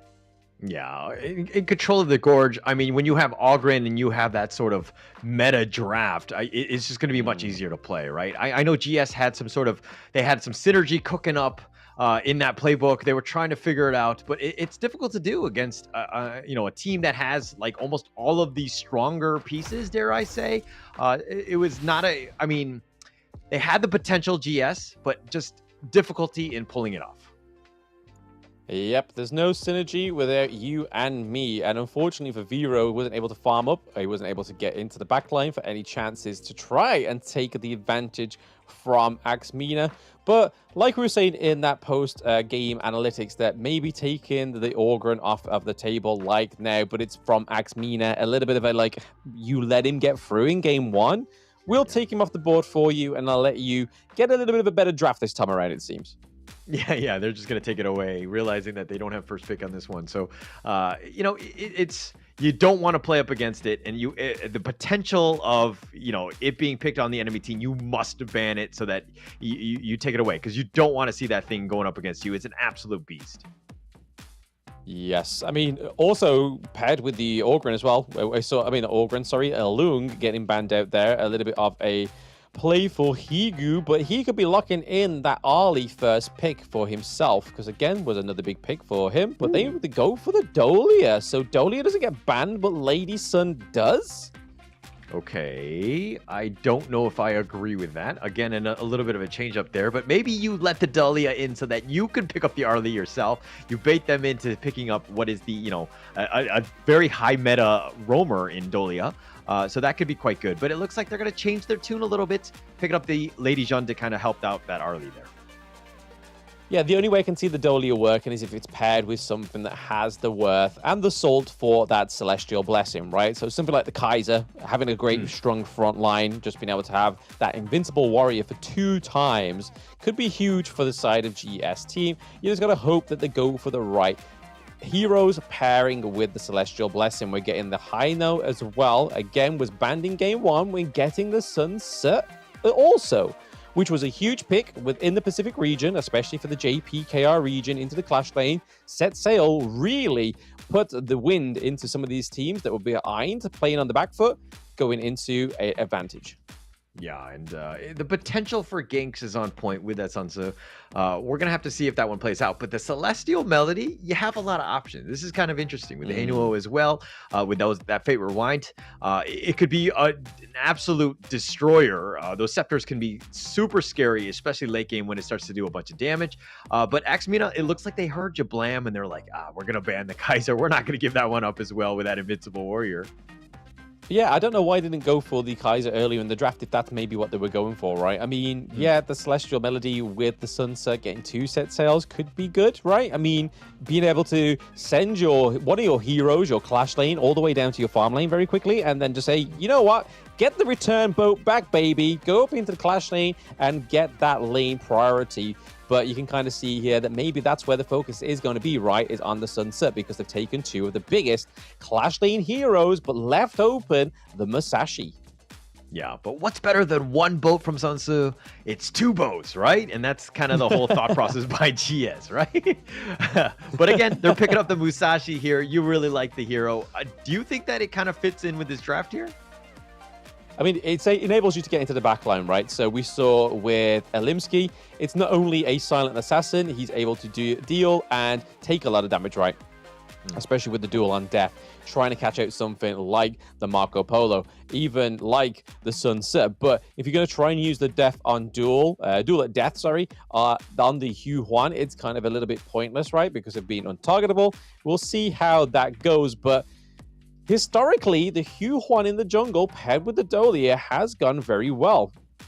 Yeah, the Celestial Melody, the Unending Sorrow ×2 is actually very strong. I like the fact that this draft is really well thought out. I mean, you have a lot of options. You have, very good choices for that Celestial Melody as well. So, it rounds it out with that Marco Polo. And so this is a pretty decent draft. I like this draft more than what they had in game 1 by GS. Oh yeah, this definitely has a lot more potential, right? We've got the burst come through, we've got the sustain, we've got the Dolia, which is always kind of like the unsung hero, even though her whole kind of lore is about melodies, songs, la la la la la. Me absolutely butchering that, but you don't really get to see this hero spoken volumes of, right? She's either always banned. It used to be Dolia and the Chow, but it's mainly now always Dolia because of the ease of being able to play, but also the utility that it gives. Yeah. Okay. I mean, it adds a lot to the team, right? There's a lot of flexibility in that sense. But Shiro getting gone on here. He gets smashed in the face by Giant with that Forbidden Domain. So they want to get a quick level 2, but Shiro does need to be a little bit careful. He's taking a lot of damage already. He likes the aggression, right? He likes the punches. He clearly is a little bit of a naughty one. He likes getting slapped about. So let's see if that pays off for him in the late game. But they do have quite a bit of burst. Higu on the Marco Polo, I'm really looking forward to. A little bit more back to basics onto the Marco Polo. They're going for the cleanse, rightfully so, because of the likes of the Masashi, the Mai Yin, the Zhongfei, and the Lady Chen. Yeah, a lot more potential in that sense of being CC'd. So in that bottom lane, though, Higu all by himself, right? And it looks like, Kakarot is just been forcing it out, making sure that Shiro has a good lane in that mid lane. But Kakarot now making an appearance into the bottom lane. They're trying to just kind of, again, you want to get Higu as much farm as possible. He is your win condition. He's carried throughout the other games. So he's, the one that you want to have a good game.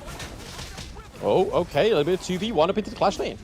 The duel that's going to be committed on this one, but he's somehow going to fall eventually, and I'm Dan will take first blood. Yeah, that was a well-timed engage into the clash lane, right? Because you saw there that Vero did not have level 4, so he wasn't able to get out of there. He wasn't able to kind of just make a CC, a basic escape with the set sail. It could have been used defensively rather than advantageously to get around the map, but that would have been the point to try and get that lead into the clash lane is just before that level 4 point. Yeah, really good timing. That's what you want to do, and just timing it perfectly, right? MENA, this is why they're top tier. They're the MENA champs, right? They understand timings as well, but it looks like Giants is going to be getting gone on here. GS making rotations, but not really converting into much right now. Yeah, they got to make sure that they're just clearing these waves, right, and just getting every little bit of resource along the way, because then if they're rotating without any kind of means of getting resources or anything like that, they've got to be very careful with the time that they've lost. And right now, Higu all on his own. We can see Dolia and Haino looking for another rotation as Hugh Huan as well is edging towards that Crimson Golem. Yeah, and every time, Kakarot and Shiro show up, Giants and Abadi are like, I'm out of here. They, seem to know whenever they're coming, and they just, are always back at home safe. Yeah, they've definitely got some senses tingling, right? They're like, oh, wait. They've left. They've left the lane. Never mind. Let's go. And Axe Adam here just sitting in the bush. Yeah, and they're just timing it perfectly. I mean, obviously the calls are happening in the mid lane when they're missing and things like that. But generally speaking, the comms is a huge piece. Understanding where heroes are at all points, very important going into this one. And Kakarot has been roaming almost this entire game, has not stayed in that lane with Higu. Yep, and a little bit more of a invade into the enemy jungle there. I was just about to call it out for Reaper 7 because Hugh Huan, historically in the Open Series, it's been a very aggressive early game hero, but we've not been seeing any invades into the jungle. We just saw a little bit of a sneak peek then. We just need to make sure that they're able to do that, but also get out and control it. But mid lane looking for a bit of a brawl. Yeah, a little bit of a brawl. I think they're going to hide under the mid T1. Not going to be too much going on it. But Kakarot now shows up, throws out the Wave Breaker. He's going to throw a little bit of damage at Giants, but they're going to back off. No minions here to fight for. Oh, they're going to go for this one. I'm Dan going in. The Unending Sorrow, the heals, the Unbridled Outburst is going to be committed, but Haino is going to be killed. Shiro, that is, Kakarot is going to be next as well, but they traded with Travis. They're going to continue to fight, and they end up killing Vero as well. So this is turning really bad for GS right now, as it looks like MENA are turning this game on its head. Yeah, getting a little bit of deja vu there, Hauler. We saw a very positive outcome for the side of AXMENA, getting both the neutral objective, but then also 3 kills for 1 trade, which is huge. Puts them ever so slightly ahead with terms of the gold. Not a leaps and bounds, but just about that 1k, maybe just a sub 1k gold difference. Yeah, I mean, it's net worth isn't the biggest issue, but it's the fact that when you're dead, you're not farming, you're not getting that XP, so you're kind of falling behind in more than just, being able to take those minions out, right? You're losing a lot of time and, that gold. Yeah, absolutely. Gold and time, just like in real life, money and time are precious. And right now, for GS, it is getting even more precious as they are still losing behind that sub 1k gold difference. But again, they are having the pressure into the mid lane, right? They're able to take a few bits of damage onto the T1 into the mid lane, which could be huge for them. Let's see what they can do. Yeah, and it's about Higu, right? They're just trying to force it out. Again, he's your Superman. You need to get him going. Unbridled Outburst just pushing the minions back more than anything else. Shiro taking a lot of damage. Does need to be careful. The Fever Barrage has been canceled or been shut down. And with that all, they're going to back off here. The minion, the Siege Catapult is going to be killed. But AXMENA has 4 members. If they want to go, they can. But again, you don't really have all the ults to do so. Yeah, the Marco Polo doesn't activate until you've got those attack speed items, right? We didn't see the kill up into the clash lane, but it was a 2v1 between Mayeen and Musashi and Sunset. So again, they are literally focusing that clash lane and basically working on Vero because, again, he was a great hero and a great player yesterday. Yeah, he was quite good, and they're just forcing it out. This is about that recon. Again, these two teams are very familiar with each other. Higu going down huge, absolutely huge at this point. He had 4.4k in terms of the net worth. Unending Sorrow going to be used by Reaper 7, just trying to stay alive. He's just going to be gone on the Forbidden Domain, pushing him back, but he does get the kill. Reaper 7 is down for the count, but they did get Adam. Can they get more? Kakarot continuing to stand in front, trying to run for his life. I'm Dan just gets him with the shockwave, does get the kill, and Vero continuing to fight. The Umbrella Outburst is going to be used, but that's just going to get himself out of there. Yeah, that first ability came through very nicely for Musashi, just able to claim that kill onto Reaper, but there is still plenty to be claimed here. Oh gosh, they got Giant and I'm Dan, they got caught out. Higu comes back with a vengeance, gets the double. He says, I'm back. Yep, he's back, baby. Looking to try and claim that Crimson Golem buff from Ali, but it's not going to be claimed to Higu. It is going over to Badi. Yeah, and it's going to be a little bit scary. You don't, again, if you're an AXMENA fan, you don't want Higu to get any sort of farm. Letting him die, and then, which is great for AXMENA, but then coming back and getting the double, that's not great. Higu right now, he's the guy. He's the Kobe of this team. He's 5,900 in terms of net worth right now. Yeah, he just needs to maintain that kind of distance, right? Maintain that advantage that he's currently been blessed to be given because Clash Lane's not looking too hot for the side of GS team. Maybe they just need to focus that. Body gets the nice pick off. He was very aggressive, caught out Kakarot. Adam now on the run. I'm Dan is going to just join the fight, but he doesn't really want to fight. He throws out the Illuminating Slash, and he backs off for now. But it looks like AXMENA starting to chase. They don't have that top T1, so they're looking to cut off the angle, especially with Kakarot down for about 9 seconds, but I don't think they're going to fully commit for this. No, you got Mayeen looking into the Crimson side of the jungle, but again, Reaper and Dan going head-to-head. Yeah, they're starting to duel here. Reaper 7, and he does have Shiro waiting in the wings, trying to pick him off, but I'm Dan, just, attracting attention more than anything else. Oh, but now they're going to go for this. They do get the nice little launch up. They do have him. I'm Dan trying to go, but he goes down, and they've gotten that target, but Reaper 7 falls in return. Higu is down, as well as Vero. They've lost so much. Shiro now trying to run for his life. He's getting shot out. He does get the kill. He gets a body one last time, and if they want to go, the Fate Rewind pushing him back. That's not too much of a heal, but Giant is going to be backing off with that Unbridled Outburst. Yeah, just look how much damage Giant's been taking in that whole team fight, right? He's able to soak so much from the Hino there. Just enough to enable the Mayeen to try and rotate around, maybe try and get the kill onto the Hino. But at that point, the Fate Rewind came through, and obviously the health came back to the Hino.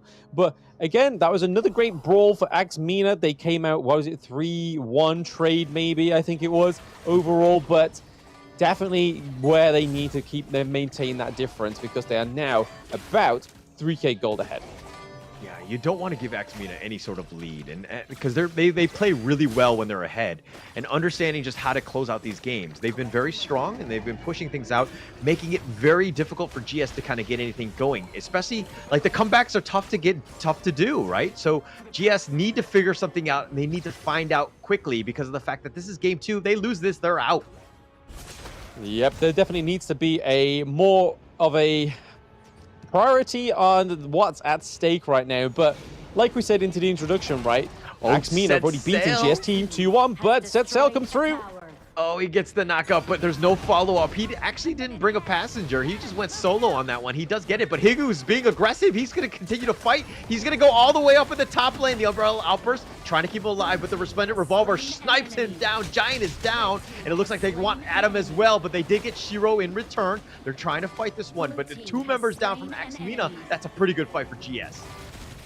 Yeah, they just need to capitalize it, right? They've got the minion wave coming up into the clash lane. We see that I'm Dan is able to get the neutral objective for the side of MENA, which is that Shadow Tyrant, which means that a lot more damage is going to go over to the side of MENA, especially onto Bardi. He needs it.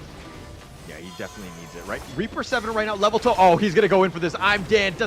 He is not scared. He goes for the duel of death. He kills Kakarot right away. He wants to go for more. He's chasing after them with the extreme speed. He does the damage. He gets the pickoff, and he's just turning it up, and he gets 4. He's a triple kill thus far, and he wants more. He wants Shiro, who's trying to fate rewind. Not able to do it. He gets a quadra kill. Oh my gosh, I'm Dan comes through with the Musashi Pro plays and really does countering whatever GS team had the hype going there was completely destroyed by MENA.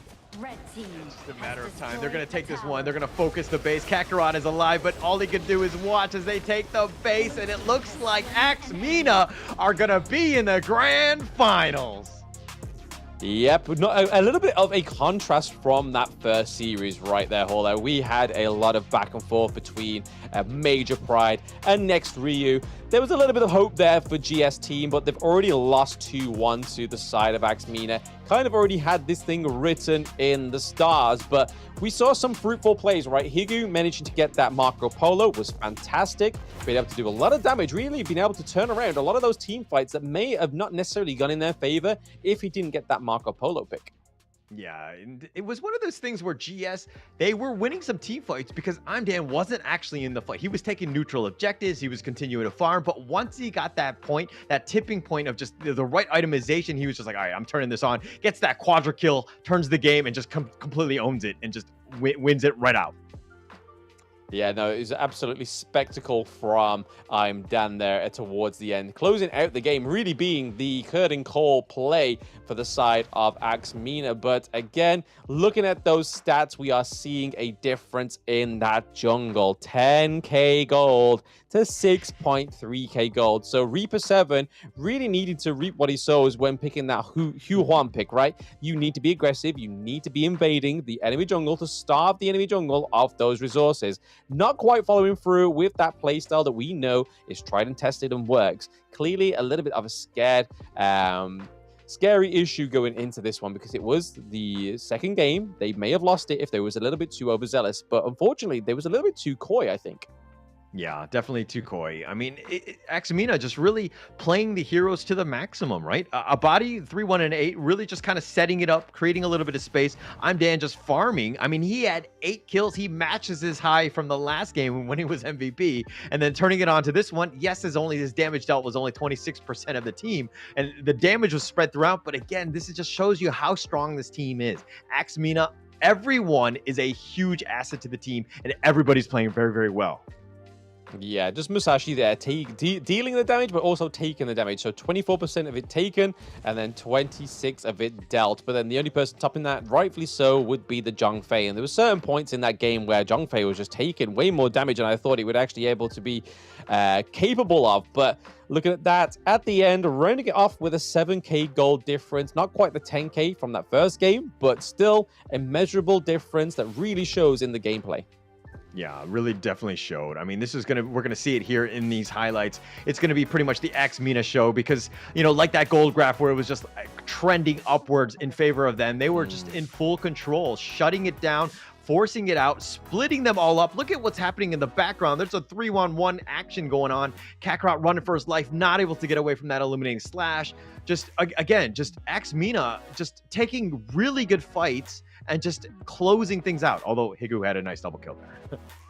Yeah, absolutely. And like I said, Higu had some really game-saving plays, especially with those Fever Barrages, the Splendid Revolver coming through as well. He was just waiting for the time for those attack speed items to come through. We saw at points where he had the Spark Forge Dagger, he had the Doomsday as well. But just wasn't quite enough to match the tempo that MENA knew. They knew they were on a ticking time bomb, right, with Higu on the Marco Polo, and they adapted very well.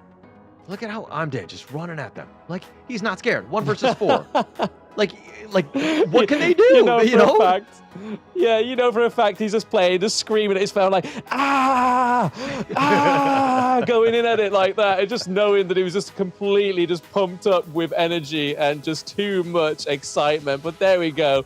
2 MVPs back-to-back is I'm Dan, taking the 68k damage, being taken 7k damage, and then the KDA of 825 is huge. And then again, we have to point out that gold difference between the Huan and Musashi was night and day. Yeah, and I mean, he got that quadra kill at the very end, right? So he was 4, 2, and 5, which are very good stats going into this one. But just being able to get that one last team fight that just wins them the game, just to get that quadra kill, that's just like chef's kiss. Mwah. Yeah, absolutely. Yeah, it was definitely a great closing call towards the end of that game. Just really high aggression, just for take it or leave it. But speaking of take it or leaving it, the last thing to take today will be that grand finals. But we are just going to get a little short break there, taking a little break so we can just adapt ourselves to this best of 5. It may go the distance. We don't know yet. Major Pride against MENA. We'll see you soon.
Aggressive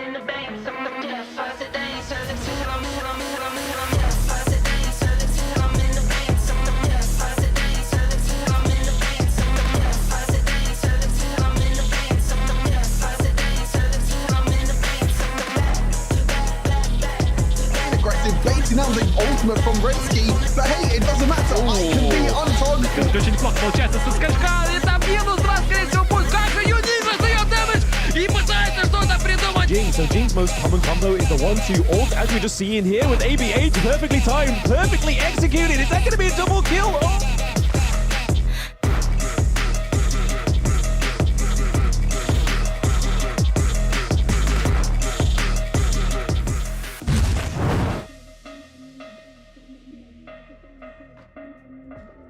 Hello and welcome to the Honor of Kings Open Series 2024 Split 2 EME Grand Finals. It's going to be major pride going up against MENA. My name is Holler. With me is Blam. Your thoughts on this Grand Finals, Blam?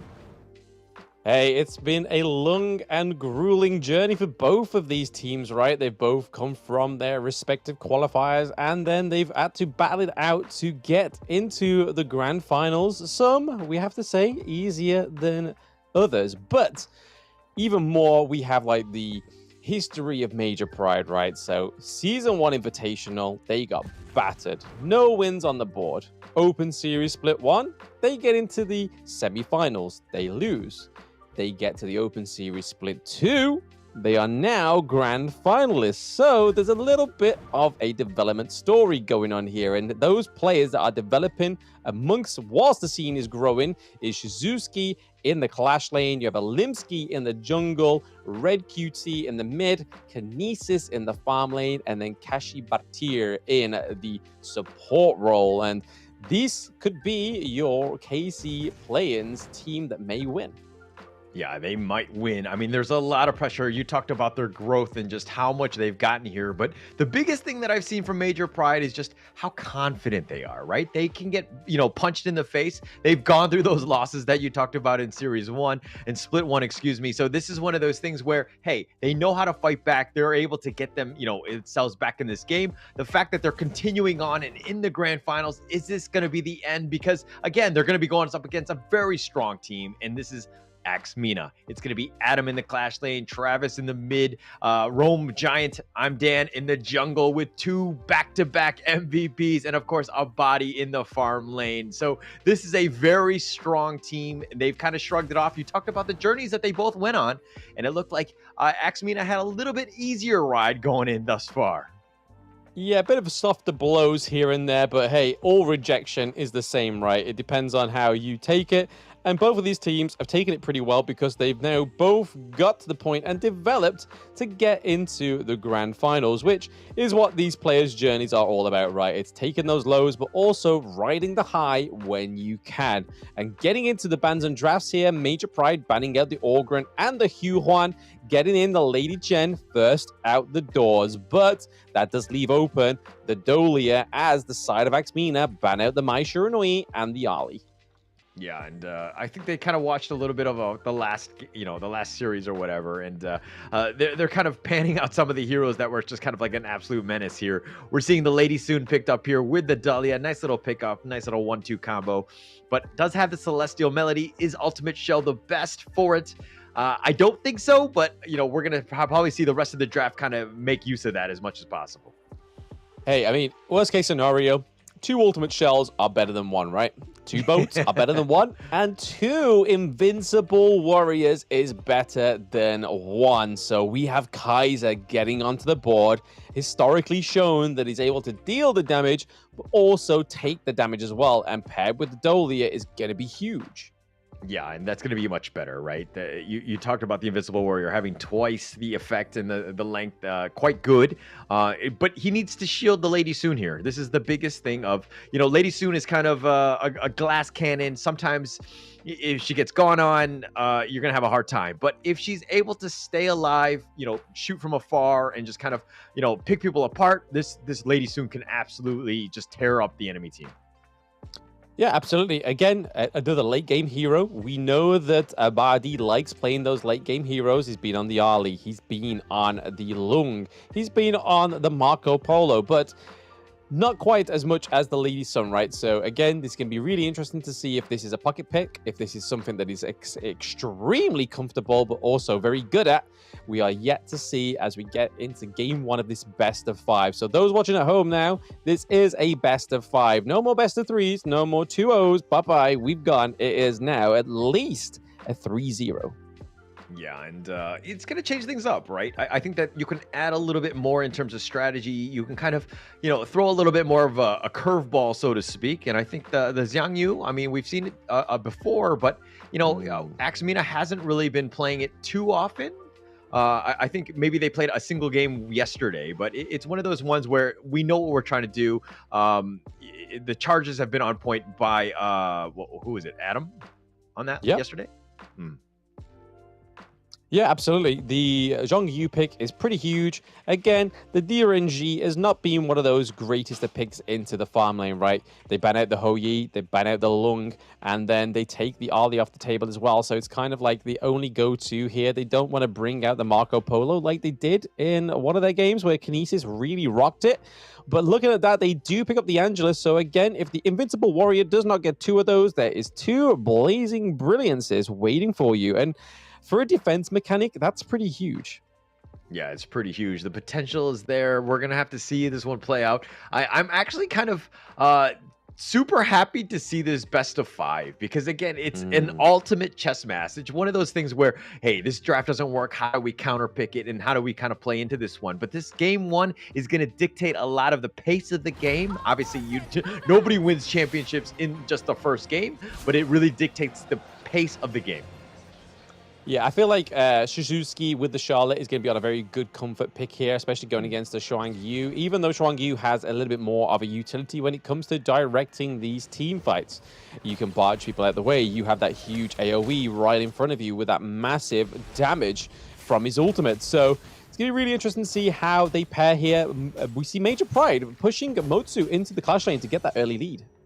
Yeah, and let's talk a little bit about I'm Dan here. They picked the Kaiser for him as a counter pick to the Olimsky Musashi, which we just saw I'm Dan have an amazing game on that Musashi. But do you think the Kaiser is the right counter pick?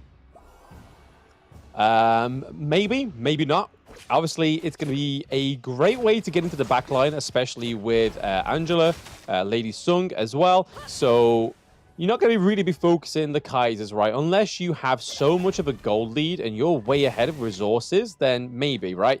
But First Blood does go over to the side of Major Pride. Shizuki really getting that lead thanks to the Motsu. Yeah, and Kashi just on point with those cannon blasts, just setting it up, lets Shizuki get that kill. So, he's been great in terms of the rotations, ensuring that he locks it down, he sets it up for his teammates. That's perfectly what you want from that roamer. Yes, the cannon blast coming through there, really popping the Dolia into place, which is where you kind of want it. And that's the Invincible Warrior coming through a little bit too early for that whole interaction. We get another kill up into the clash lane for Shizuki, and this is not what HoK MENA want. They don't want that Charlotte to be fed. Yeah, this is tough, right? It was the setup before with Kashi with Shisuke. Both of them had that double team. They ended up getting the kill. And now Shisuke is just strong enough to just solo Adam. This is going to be tough sledding for him. He just needs to really just buckle down, make sure that tower stays alive, if anything, and get some sort of farm, but don't overcommit. Yeah, no overcommitting, no tries of aggressive plays. Just kind of play it safe. Wait till your team gets into the right position and then, hey, maybe go for the aggressive plays, but not just quite yet. Don't let Major Pride get that early game victory like they've been known to have historically. Yeah, you got to play safe at this point. Again, it sucks to be in that clash laner, and when you're losing 1 versus 1, it's going to be, very tough. But in the bottom lane, in the bottom lane, there we go. We see they duel to death, and we are getting another kill for Olimsky. And that is a knock-up onto the Dolia as well. Cannon blast coming through. We do see the blades of the Musashi as well, picking up a second kill for the side of Major Pride. Olimsky really showing why they shouldn't have let this Musashi pick through in the Banzan draft. What a crazy turn of events by Major Pride. There was like Olimsky going in for this. You know, we had the duel to the death, knocked him up, and then Giant thought, oh, that was the end of it. But then there was Kashi still waiting in the wings, had another cannon blast, again, just setting it up for Olimsky to just get that kill. So they're just huge commitments, and they're getting all of the conversions and all the good things that you want right now. Yeah, I mean, they're up by about 1k gold, right? 1k in a bit if we're going to be very, very charitable for the side of Major Pride. We see Kaiser's use the teleport mechanic to go down into the mid lane, trying to keep away that siege onto the T1. Yeah, and they're going to try that one. But again, like, this is Kashi just in every lane, throwing out the cannon blasts, and then he's just rotating to the next place. He's just, you don't know where this guy is. Cannon blast could be coming out of, you know, left field. It's a very scary situation to be in. Yeah, it is very scary, right? We've seen many good players on the Motsu, and rightfully so. Why the shot call has come through. There is the cannon blast. Are they able to deny the Azure Golem? Not quite there on the side of Major Pride, but we are still with Zhang Yu into the back queue there. We see it into the back of the mini map, but oh, okay, Lady Cheng goes down, but that's not going to be it. Shuzuki looking for a bit of revenge. So 1-1 trade so far between these two teams. They have the neutral objective already going in their favor, the Tyrant, so extra damage coming through for the side of Major Pride. Yeah, she's making it personal. He went the long way all the way back just to ensure that he did kill Adam. Adam did get that kill onto Red QT, but you know, it's one of those things where I'm going to chase this guy. It doesn't matter if you leave my lane. I'm going to just hunt you down, and I'm going to kill you and make you have a terrible game, Adam. Yeah, it felt personal, right? It felt very, very personal for the side of Major Pride. He's like, man, I've got to get a kill on the board, man. But Dolia and Lady Sun here trying to go for a 2v1 against the Charlotte. Shizuki maybe getting caught out here, but here's that lovely replay there. The Lady Chen getting taken down, but then also the trade onto the Zhang Yu also. So Major Pride getting punished, but not letting their side down. But here we go, Limsy into the thick of it, getting the kill onto the Lady Sun. It's not going to end there yet. Zhang Yu goes down as well, so plenty of kills going over to the side of Major Pride. This is not the footing that Axe MENA want to allow Major Pride to have.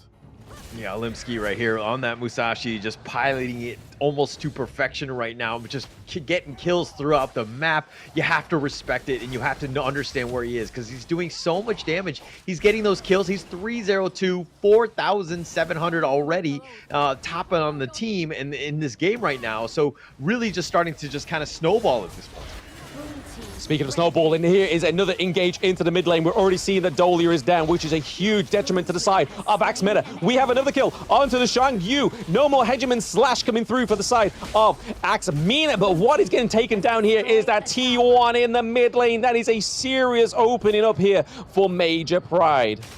Oh, man, I feel really bad for Adam. He's already had 5 deaths thus far. I mean, yes, he has the lone kill on Red QT, but it's a situation where he's definitely being targeted. He doesn't have the farm. He doesn't have any sort of damage or tankiness at this point. He's pretty much just a glorified melee creep.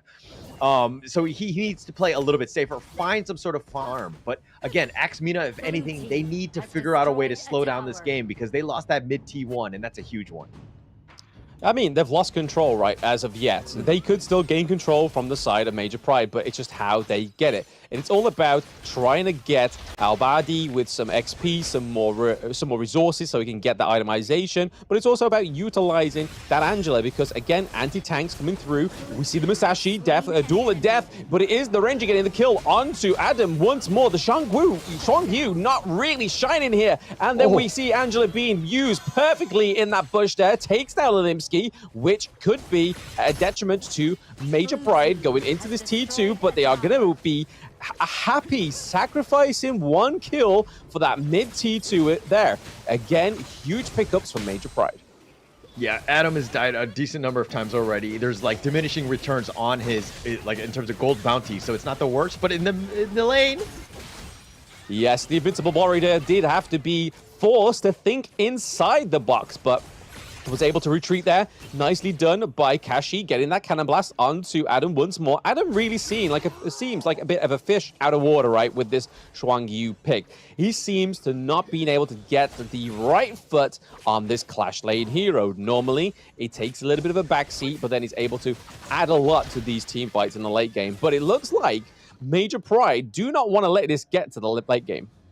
Yeah, doesn't want to get it. I mean, they want to end it out. I mean, Major Pride, they just, they play very, very well with a lead. And they're kind of doing the same thing here. They have a 6K net worth lead. They forced Adam to have an atrocious game. He's, again, not really comfortable. I didn't start off very good, but it just might be a little bit of a gap difference in that top lane, especially since the Charlotte Shusuke is just so good on that hero.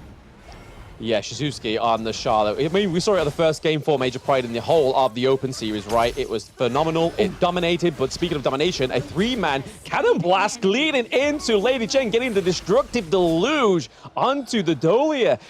Major Pride are being very concise with their fights. They are taking out the right heroes at the right time, making sure Dolia isn't able to give over that Celestial Melody, and they are absolutely smashing these lanes right now. Unfortunately for Axe MENA, they are behind by about 7K gold. Yeah, this is huge. They also got picked off Travis as well. So, him not being able to farm is going to be a huge one. But again, they need to hold down. They need to hold this fort. Axe MENA right now struggling to get anything going. Can they play from behind? Is there some sort of gap? Because, again, Major Pride have been on the offensive throughout, and they've been almost perfect throughout this entire game. Yeah, I mean, taking T2s, taking the fights critically in their favor as well, right? 12 kills to 2. Huge difference. The only obstacle they've got to overcome, right, is taking down that Kaiser. Making sure Dolia's taken out, which they've done perfectly. She's on 0 and 3, so the aim is in the right place. But right now, for some reason, I'm Dan is just getting away scot-free in these team fights and not being able to kill him. Right now, that is probably the goal of Major Pride, trying to make that Kaiser, that invincible warrior, bleed as they go for the neutral objective. Yeah, but even with I'm Dan on the Kaiser, he's tanky and everything. Yeah, he's got the double X in terms of the Invincible Warrior. But Olimsky, level 14, 2-level difference right now. He has the damage, he has the control. So I'm Dan right now. Yeah, you might be the tankiest thing, but if you can't actually kill who's coming or your team can't, then you're just going to get bashed until you literally will die at some point. Yeah, unfortunately for the side of Axe MENA, right, they are just playing on the back foot. They're hoping for the best offense is a good defense, right? As they get to this higher ground turret, this is probably the only chance they're going to get to try and win this back. We do see that Zhongyu's going straight in. Hegemon Slash is doing a lot of damage onto the Lady Chen, but not wiping out the side of Major Pride, which is at the detriment of Axe MENA. At least if you're going to use the Zhang to go in and die, at least pick up a kill, right? Yeah, ideally. And Adam should not be initiating anything. He's way too weak, doesn't have the items, he's not tanking. But in this mid lane, the T3 going down. Yeah, high ground turret going down, even due the respects of Angela's efforts with the Blazing Brilliance, trying to just stop those minion waves, right? And this is what I meant by the fact that the Angela can be used in a defensive means. She's got the Blazing Brilliance, she's able to clean out those minion waves, but right now, that's the only hope you've got at kind of freezing this game and trying to get some kind of resemblance of a lead or some small victories on the side of Axe MENA. Yeah, and it looks like Axe MENA right now, if we're looking at this draft, they're struggling because they don't have any catch, any sort of way to get onto them, right? I'm Dan needs to be up front. He needs to initiate, just tank everything with the Invincible Warrior. Then maybe Adam comes in after like a counter initiation, goes in for that. Adam cannot be the first point of contact. He needs to play a little bit safer. He needs to understand his role. Right now, he's just being up front. He's being killed. So the rest of Axe MENA can't fight, take a team fight 4 versus 5.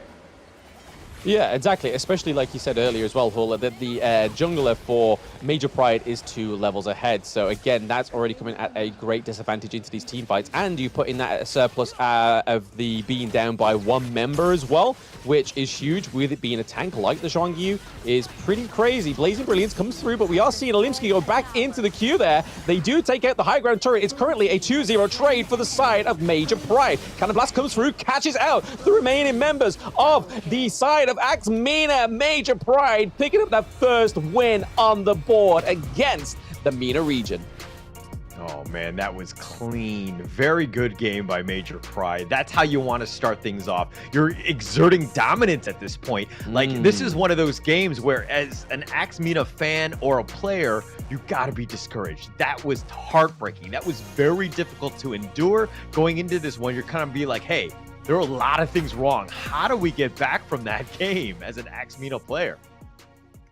I mean, I think, again, the draft had some promise, right? You had the likes of the Lady Sun waiting for that activation, really hoping that the side of, Bardi, could actually have the advantage of being able to farm up and actually gain some resources for himself. But for the side of Major Pride, they knew what the case was. They knew that they were playing to a timer. And you can see with how Alimsky played very aggressively, Shizuski played very aggressively, and even Kinesis as well under Durenji has really put me, given me faith back into the Durenji pick, right? Because historically, throughout the Open Series, Durenji's come through when nothing else has really been available. But when you're not playing on the back foot, it's a really good pick.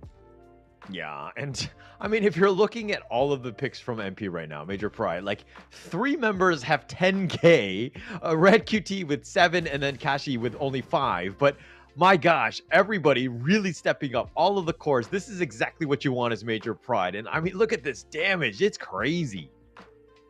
Yes, too much, way too much, right? You see that the 34% coming from the side of Major Pride. Again, just absolute try and testament to the destructive deluge coming from the Lady Gen, which is why I was really shocked that Axe MENA allowed this pick to come through again.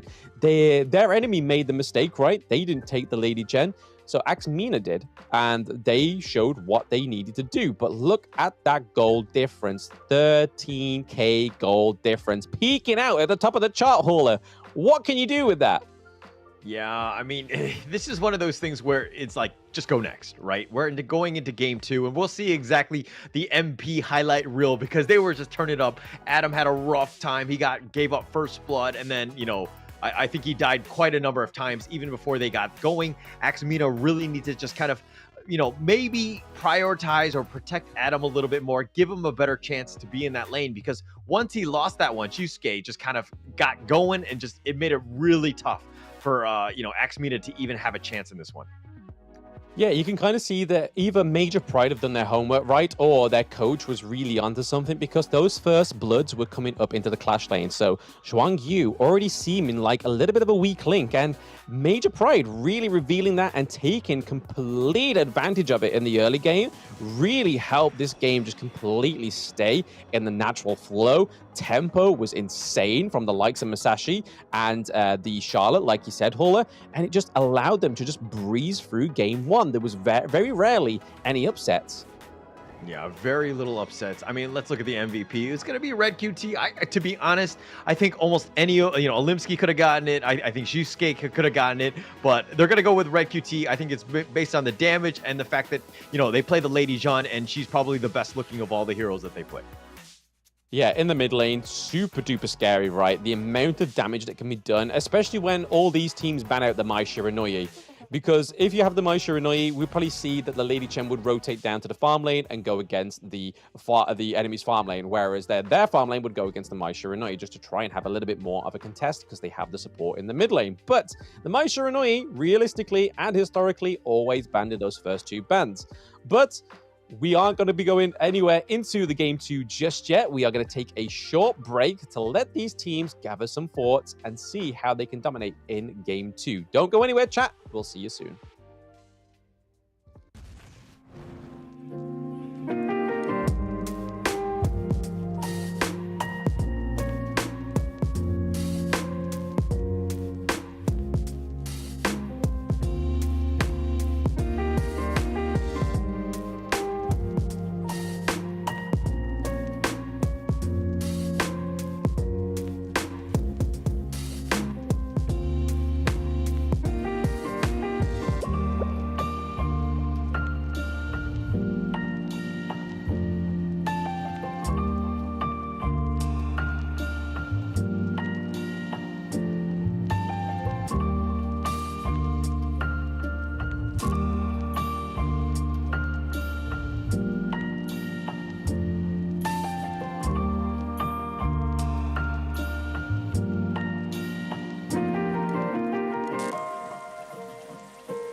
the meteors that fell from Zephyr was a mysterious substance temporarily named Amber. In fields such as biomedicine, it may bring hope for post-disaster reconstruction. The possibility that they're still alive is practically zero. This is our only chance to save them.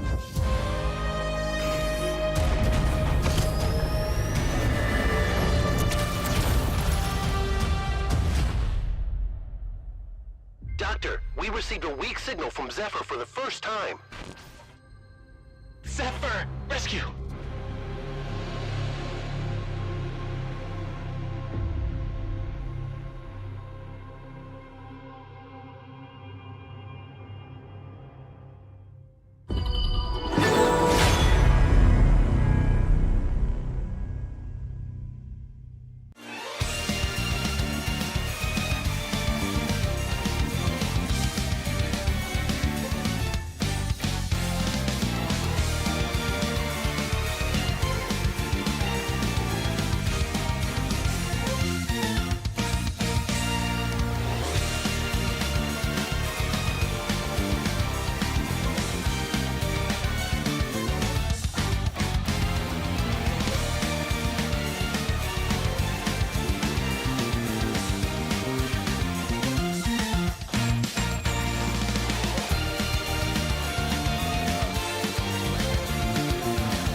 Major Pride strike first, take the first game in the EMEA Grand Finals up against MENA. They looked almost outclassed, Blam. MENA, what do they need to do in this second game? Again, I think it's just down to the draft. I mean, their opponents from the last round, so the semifinals, GS team always suffered with the draft. And it seems this time around, MENA are having that same problem. Maybe it's because comfort picks are being banned out, or the side of Major Pride are taking those picks for themselves. I think the one thing that may help them is if they're able to go over to the blue side, maybe they'll be able to get the prio pick for something that they really need, a staple pick for themselves. But then that gives over to Major Pride those first two picks after that one, which you can really start to flesh out a great team comp, whether it be a solid pick like the Zhongfei for Kashi. Kashi, we know, has a fantastic performance on the Zhongfei, but then you can lock in something that's a little bit more flexible that just kind of keeps your enemies on their toes. Yeah, and I think taking away Imdan's Musashi was one of those big ones, right? I think it really kind of dictated the pace of it. It was one of those things where it's like, hey, we don't need to ban it because we can just take it away from you and we can play it to the same level, if not better, dare I say. Because Major Pride right now, Alimsky was just on point with that Musashi in that last game.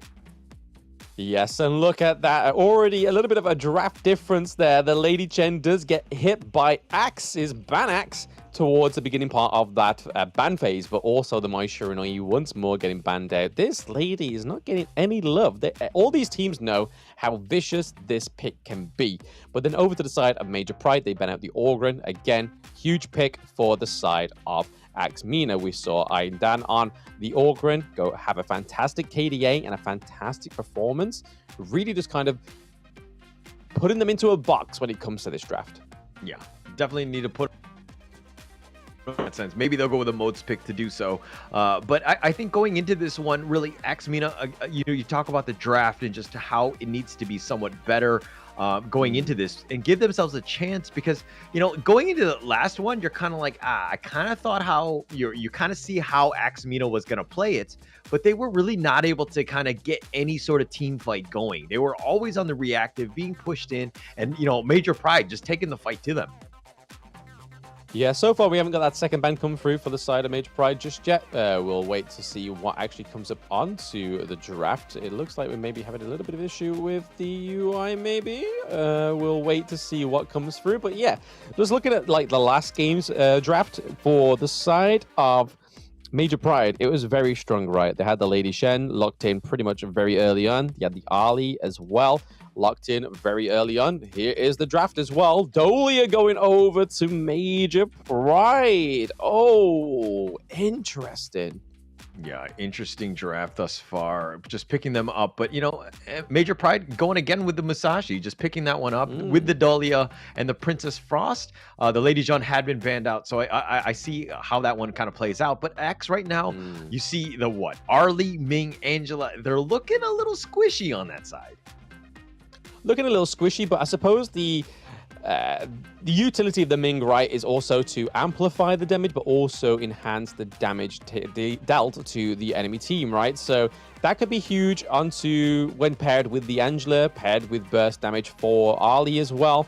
Onto the Musashi could be a little bit of an interesting one, how they handle this Musashi going into game 2. But the thing that really got to look out for is the Dahlia being able to pair a second ultimate onto any of these. Pretty much all the heroes currently rostered now for Major Pride all benefit from that second ultimate, right? You have 2 Winters coming. You have Death on Sunset come through twice. You have the Duel at Death as well. If you get into one backline, boom, done.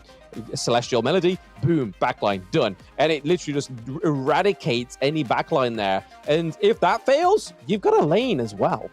Yeah, and I mean, it's kind of rounding out quite well, right? I kind of like how MP's draft is going thus far. But okay, if you see all of those potential, like Elaine just jumping on the backline, because again, Axe is very squishy. I mean, the Doom pick is good to kind of be up in front, but they go back with the Xiang Yu pick. Adam again on this one. How do you feel about that? Interesting, right? I mean, they've got pretty much the not the same as the last game, right? They've got the Zhuang Yu, they've got the Angela, that's the same, but they trade out the Dahlia over to the side of Major Pride. Major Pride pick up the Musashi once more, but then they kind of flesh it out with the Dahlia, and they have the Princess Frost as well. Great zoning. A lot of ways to get in onto these team fights, right? So if you're able to kind of control these team fights with the likes of the Princess Frost as well, it's going to be really interesting to see how the Zhuang Yu comes into this and if it's going to be played better. They may be predicting the jungle to go up to the Clash lane this time around, and maybe they'll probably try and get a counter to that, because that's really where it fell, right, in the early game. Yeah, for sure. They need to have a much better game, like starting like the first 3 minutes, 4 minutes. Let him farm so that he can actually stay in the lane. But in this mid lane, he's taking a lot of damage. Yes, a lot of damage already going on to the side of Major Pride. Kashi, Batir. I think this is going to be a little bit of a difference here for this guy, because he normally plays the likes of the Motsu, the likes of the Zhang Fei as well. So quite tanky support heroes. The Dahlia, however, is a little bit more nuanced, right? You can't dive in. You can't be as aggressive as he normally is. Yeah, can't be as aggressive. But Travis, bottom lane right now, just, Axe MENA right now, just trying to create a little bit of space, right? I think that was what they suffered last time, where, MP were kind of taking the fight to them and just, they were being very reactive, not able to even farm in that lane. So Axe MENA need to have a much better, 3 minutes in. Yeah, you can already see the armor penetration coming through for the likes of the Elaine, right? So you can see the boots being built onto Angela, those magic pen boots. So already trying to preempt that shield, preempt that health coming through to the side of Major Pride. But I feel like the Dune here has a lot of capability to soak up a lot of damage as well. The Wind Slash comes through, but not connecting onto the Lady Sun. And yeah, we're already seeing a little bit of a weird rotation, right? It seems a little bit more frantic for both of these sides. Yeah, it's still kind of, feeling out process. Of course, this is just game 2. Axe MENA right now just trying to be aggressive, taking out some of those boars. But I like how I'm Dan was, is on the Doom. I think that he needs to be that aggressive type that, does damage as well, because that's his MO, right? He doesn't want to just soak up damage. He needs to be able to out there and just start killing people. Yeah, I mean, the good thing about this Ali getting this Ming, right, she's able to be a lot more aggressive, so you can see a lot more, or at least expect more initiations from Badi, right? He's able to get in, get out, and then he's able to heal back up with the Ming, but then also do a lot more damage, which could be very fatal when you're playing the Ali, especially when you proc those 3 stacks as well, dealing more damage onto your enemy.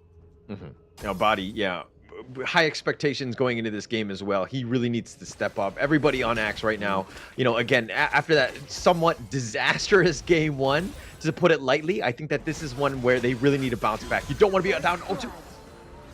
Yep, the Duel of the Death coming through onto the Ollie, so waiting in the bushes is Alimski's MO, right? He's just waiting for that right time to dash in and claim that first blood. A little bit more extra gold going over thanks to that first blood there. We do see the CC immunity coming in from the lane as well. The slashes coming through. I Am Dan dealing a lot of damage. The wind slash hitting onto Kinesis, but not quite onto Shizuki. They're trying to take this T1 into the bot lane.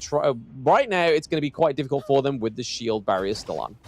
Yeah, Alimski coming out of, he was so quick to that one. He just ambushing in, just gets that kill in and out and moving on with his life. He's level 7. I'm Dan. Has been, keeping on pace, so to speak.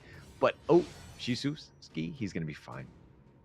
Yeah, he's going to be fine. He's got the T1 to protect him. He's got his support system around him. The Unruly Blade coming through. Wind Slash as well. Gets a knock up onto Kinesis. But Kashibari is there to aid that healing. We do see a bit of a rotation here from the side of MENA. They are looking to try and take this neutral objective that is a Tyrant. Yeah, this Tyrant is going to be pretty important. But a fight in the yep, mid lane. The Unruly Blade comes through. Yes, we do see that Kinesis gets taken down early on as well, which is kind of forced Major Pride to go straight back into their jungle, right? Rather than taking a few more deaths at this point, they think, you know what, let's cut our losses and we'll go from there. They get in the Azure Golem. It looks like it's going to go over to Alimski as well, which on Musashi is pretty crucial, right? Because you want the cooldown as fast as possible on those skills. Yeah, actually very huge for MENA right now to get that Tyrant, ensuring that you're securing as much as possible, having a much better game than the last one. This is what you want to do. You want to give yourself as much of an opportunity as possible, taking those neutrals. Now you're forcing it down in that top T1, and they're doing a lot of damage. A little bit of an improvement here for the side of MENA. They're able to get that T1 in the clash lane. Farm lane is already looking pretty highly aggressed right now. Angela goes down thanks to the Duel of Death once more from Alimski, picking up the first kill on the board. Obviously, first kill went over to Kinesis, where you really want to be funneling those kills into the Lady Sun right now. And we got to wait till that point, right? Till that comes up, sitting in the bush. We may see that Red might get caught out here, able to flash out. Is huge. Dashing around is Alimski. May get caught out. The Wind Slash dash comes through to save him from that knockup. Yeah, that Wind Slash just barely missing Alimski. I mean, he dashed away at the right moment, so he dodged it. He basically matrixed that one. But, this is a situation where MENA trying to find some sort of ambush. MENA right now, I think that some of their gank attempts are a little bit predictable. Or MP, they have this crazy spider sense, and they're seeing everything. Yeah, I mean, when it comes into competitive play, right, you expect to check certain brushes. And right here, you can kind of see that Red knows that I'm Dan's there, and Adam may not be too far behind because, hey, Shizuki has no vision onto the Zhuangyu, but already Adam trying and take the Azure Golem away from Alimski. I don't know if he was actually successful. It looks like he was. Yeah, it looks like he was successful, and that's going to be very good for him. But now Travis has rotated into the top lane. A little bit of a change of pace, but in the bottom lane, a little bit of action here. Yeah, the Unruly Blade saving Dune's life there, being able to claim over the wall, try and get into the safety of the T1, but it is no more. A Duel of Death coming through once more onto the Zhuangyu, but it is going to be at a detriment to the side of Major Pride. Alimski on the run with very little health. Yeah, he almost had it. And I think Adam right now, he's playing much, much better because he's got that skin. I think it's a skin buff where he's like playing way better than he did in the last one. Hey, you never know. You never know. Vanilla buff, skin buff, we'll wait and see. Yeah, exactly. It's a subconscious thing. Don't play. But go buy right now we're seeing that's it. Yeah. Go and buy some skins. You know you want to.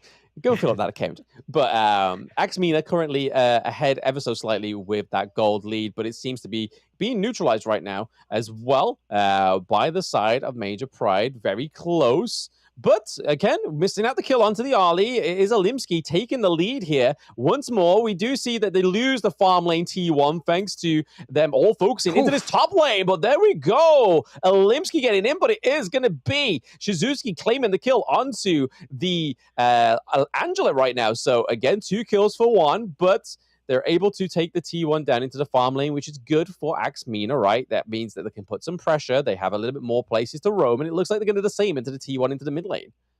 Yeah, it looks like they're just going to see the replay on this one. And it was one of those things where a body had gone down, and Travis is like, oh, I'm getting pressure in the top lane as well. And Travis is calling for help. He's calling the cops, and he's just like, guys, I need help. And he's like, where are the intruders? And they're like, oh, they're inside the house. And MP just came out of, again, left field, just taking everybody out. MP right now just, dictating full map control, and they're just dominating this game thus far. Yeah, unfortunately, I don't think they were inside the house. There was everywhere. There was on the premise. They were pretty much all up in your face while he was on the phone call to the police, right? They're like, hey, where's the intruder? He's like, hey, he's on the phone call. Do you want to FaceTime him? But here we go. Major Pride looking to try and take the tyrant, the second tyrant of the game from the side of MENA, which, again, going into these team fights is going to be huge for them, especially for the Lady Sun, especially for the likes of the lane. Plenty more damage coming through, trying to contest. The enemies are sure golem. They're able to get it. So a steal for the steal. We saw that Zhang Yu was able to get in. We see that the charge goes in. The Hodgman slash doesn't quite actually connect and take down Red QT on the side of Major Pride. Oh, man. Adam right there going ham or trying to go in 1 versus 5. I mean, he was really trying to get Red QT, but this is it's a high risk, low reward play. I mean, it's Red QT. Yeah, you're killing him. But I mean, if we're looking at net worth, he's not even the highest. He's the second lowest on the team. So the value really isn't there. This is one of those things where, Adam, you need to hold the fort. You need to just let I'm Dan kind of dictate the pace of this thing. Ooh, baited the Blazing Brilliance. Thanks to the Death on Sunset, though. Keeps Shizuki alive. That's currently a 1-0 trade right now. We are seeing that doing it into the back of the line there. Gets the win slash knock up onto 3 of Major Pride. That's a small target hitbox to actually claim 3 people, right? They have to be close together, but there is still plenty more to be had there. The Frigid Prison not quite connecting onto MENA. Yeah, and Travis was the first to fall, and it was one of those things where MENA, if they go into this fight, it's a bad one. You don't want to be going into a team fight down a player, and it's a situation where, hey, MP probably should have welcomed it. They probably could have baited it out, if anything else, because, again, if you don't have the Angela, you're mitigating a lot of that damage. So, again, MP right now just being very strong, understanding how to play with this lead. They have a huge lead in the sense of, the kills at least, net worth, not as much. Yeah, they're struggling to gain that lead, but I think it's just down to the actual pressure for MENA doing a lot here. But again, contesting the second neutral objective, they get the Tyrant. Adam goes down once more, but they're able to reset that Overlord. So no Overlord for the side of MENA, which could be huge for the side of Major Pride. Still beat into this match. Blazing Brilliance eliminates Limsky, but we are getting kills across the board. Our body goes down, double kill over to Kinesis. That is a 3-2 trade right now for the side of Major Pride. Are they going to take another kill onto Travis? Travis looking pretty low. Travis goes down. It is a triple kill for Kinesis. Can they take this T2? All they have to wait for is that minion wave, but by the time that comes, Dune and Adam are going to be here. Oh, Kinesis starting to come online. He has the damage, and they want more. Adam going in. Yep, Fearless Charge coming in with the hedge money. It's a slash, but again, just not connecting. He is gone before he can even activate the last hit of his ultimate. Once again, Major Pride overturning what could have been a fruitful start for MENA.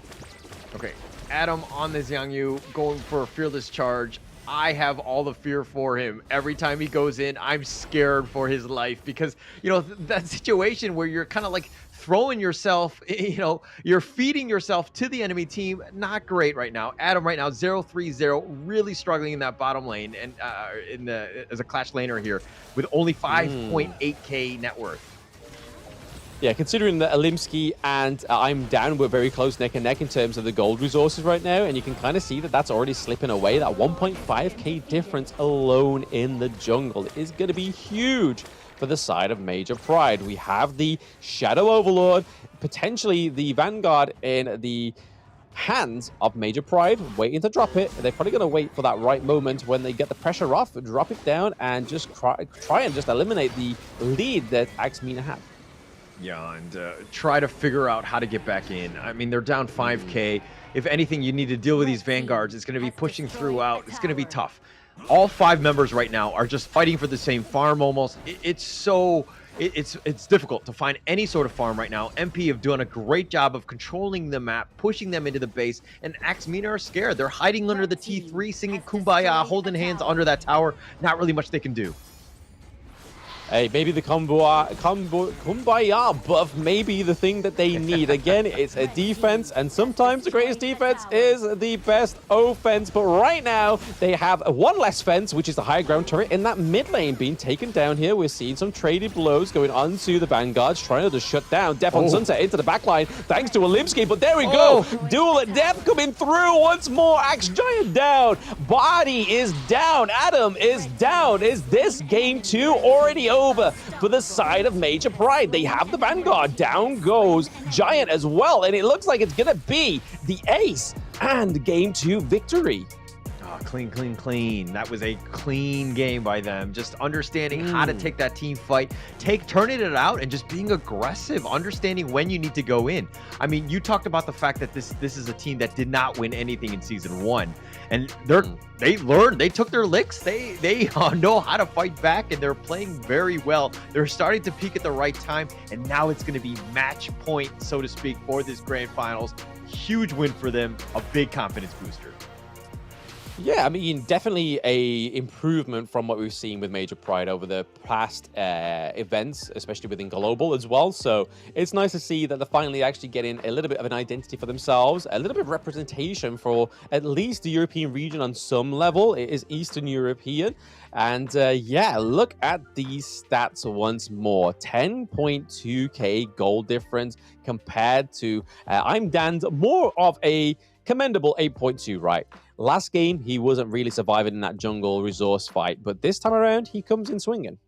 Yeah, I think that you need to really prioritize this Musashi. Either you first pick it or you look to ban it at this point. I think that, you know, both teams have shown that they can be very strong with that hero, but giving it up at this point, I think Olimsky did a lot in terms of the rotations and just kind of putting the pressure to him. As that jungler, Olimsky, that's what you want to do. Make him play maybe something that, you know, that's not as strong as this Musashi, because he's been on point. Yeah, I mean, they can kind of try and focus the Musashi in the banning phase, but how many of these heroes that need to be prio banned for that to work against Major Pride? We saw that the Lady Chen had a little bit of a suffering here because obviously, even though they went for the Princess Frost, they still got the 30% damage dealt. Very close to Kinesis's 35.8, and Olimsky actually not landing that much damage, but just being able to take that 23.9% damage, as well as the lane was really just a solid front line for them. But it was always more about accessing that back line, right? Especially the likes of Angela, Ali. If you leave those guys unchecked, that's it. It's game over. Yeah, and I think that Axamina needed to do a better job of finding Kinesis, right? He was just kind of free-firing from the back, just kiting everybody, and we'll see it more in this highlight here. Just, you know, again, Axamina, look at this. They're down members already in terms of the gank attempts that are happening. You know, MP just kind of dictating their will. This is Travis hiding under this tower with that Blazing Brilliance, not scared. They're going to dive those towers. They're going to take the fight to you. They know that the limits of their heroes, right? And just coming in from all over the place, just ganking them. Look at Adam trying to go in, trying to go for that very greedy play, but it's in the heart of the enemy team. Once you're dead, again, now you're down numbers. Yeah, it's all about timing as well, right? When you put under pressure like we saw there in that T1 where Angela uses that Blazing Brilliance, but then we saw Shizuki's able to just use the Death on Sunset to completely dodge all that damage that he should have been soaking, and then just comes down straight onto the back line and is able to take out the Angela. So again, when you're under pressure, timing is not your biggest commodity, right? You have to kind of just maybe try and use what you have best when you can. And unfortunately for the side of Axamina, they got pushed too far, backs against the ropes to the point where it was too stressful. Timing was a little bit off. Maybe they just need to have a great breather going into the next break. But MVP this time around, not going over to Red QT, who's picked up quite a few MVPs. It is Kinesis with the aggressive roll-ins. The ultimate shells land in 716 in the KDA, 98k damage dealt, and a 10k gold. Overall, Kinesis had a fantastic performance in this game. A really good game. I mean, that damage, highest on the team. That's what you want from your farm laner. The fact that, you know, he was just able to just kind of ride in, get those triple kills when they needed to. But again, it really comes down to target prioritization. Axamina needs to kind of figure out where he is. I understand that Olimsky is super scary on the Musashi, and that's kind of why it's dictating it on throughout. But again, it was a tough game to see this going in. Major Pride really struck it to them. They won 2-0. We're going to have to see that third game, but first, we're going to take a quick little break. We'll be right back.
And we're in the EMEA Grand Finals. Major Pride up 2-0 up against MENA.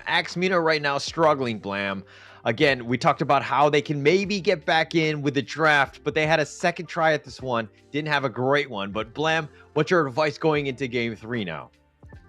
Leave the Xiangyu alone, right? I mean, there's only so many times you can draft this into the Clash lane. Yes, they ban out the Byron sometimes. Yes, they ban out the Elaine sometimes. But the Mayin comes through the here and there.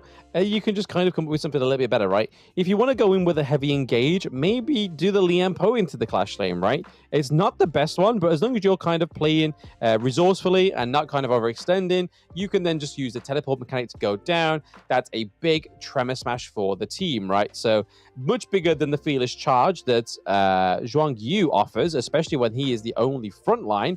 But we'll see what MENA have in store for us in this Game 3, which could potentially be the last game of this Grand Finals, which would be a huge, huge feat for the side of Major Pride, taking a 3-0 victory. But there we go. The Masashi is taken off, so a little bit more of a targeted ban, right?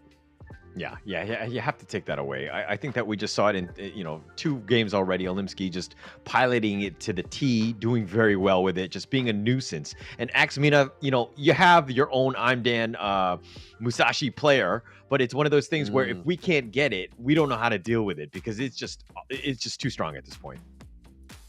Yeah, Dolia not meeting the first ban wave there, so Dolia could come through for the side of Major Pride, exactly so. And over to the side of MENA, we could see something like the Zhangfei come through, hopefully something a little bit more of a stronger support. The Ming kind of worked, but at the same time, because of so much access to the backline that Major Pride had, it's going to be an issue for them. But the Lady Chen taken up for MENA. Yeah, they're going to pick this one up. I to be honest, I really like the Zhangfei pick if they go with it. Instead, they're going to look to just, take away the Lady Soon pick here, in trying to take it away from Kinesis, who had a monster game in Game 2. But, we'll have to see if a body can pilot it to the same level. Ooh, my. Yeah, I mean, we've seen him on the Lady Sun already, but Mai Shiranui not getting banned in the first part of the phase. That is a interesting development right here for Red QT. We don't normally see him on the Mai Shiranui. All the time we've seen him is on the likes of the Angela, the Lady Jen, the Princess Frost. That is really interesting to see that they've gone for the Mai Shiranui. I can't wait to see how they play it. Yeah, and it looks like MENA are going to pick up the Ming again. I thought it was a little underwhelming. Plus, in this draft thus far, in the first phase, all of them looking very squishy. Ming really doesn't have that sustainable target. I mean, yeah, you kind of buff up Lady Soon or whatever, but again, very squishy. It's a one-dimensional draft. Very one-dimensional right now. I mean, we'll probably end up seeing the Dune again, right? Or maybe they might pick up the Kaiser for I'm Dan to go for once more.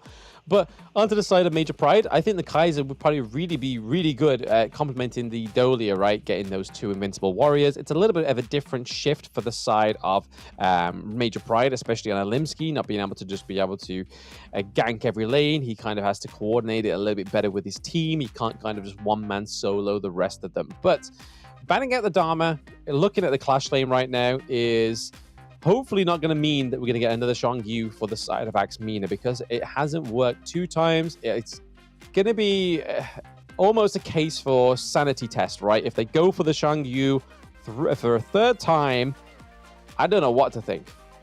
Yeah, I mean, look, if they pick it up again, unfortunately, I would. Okay, it looks like they're going to pick the Mayin. I'm happy with it. There's no Xiangyu. So this is one way of getting into this one. But the Mayin, again, same style, I would say. Initiation, Adam tends to be like that. But the only thing is his play style, right? He needs to go in together with a team. He can't be trying to solo these things.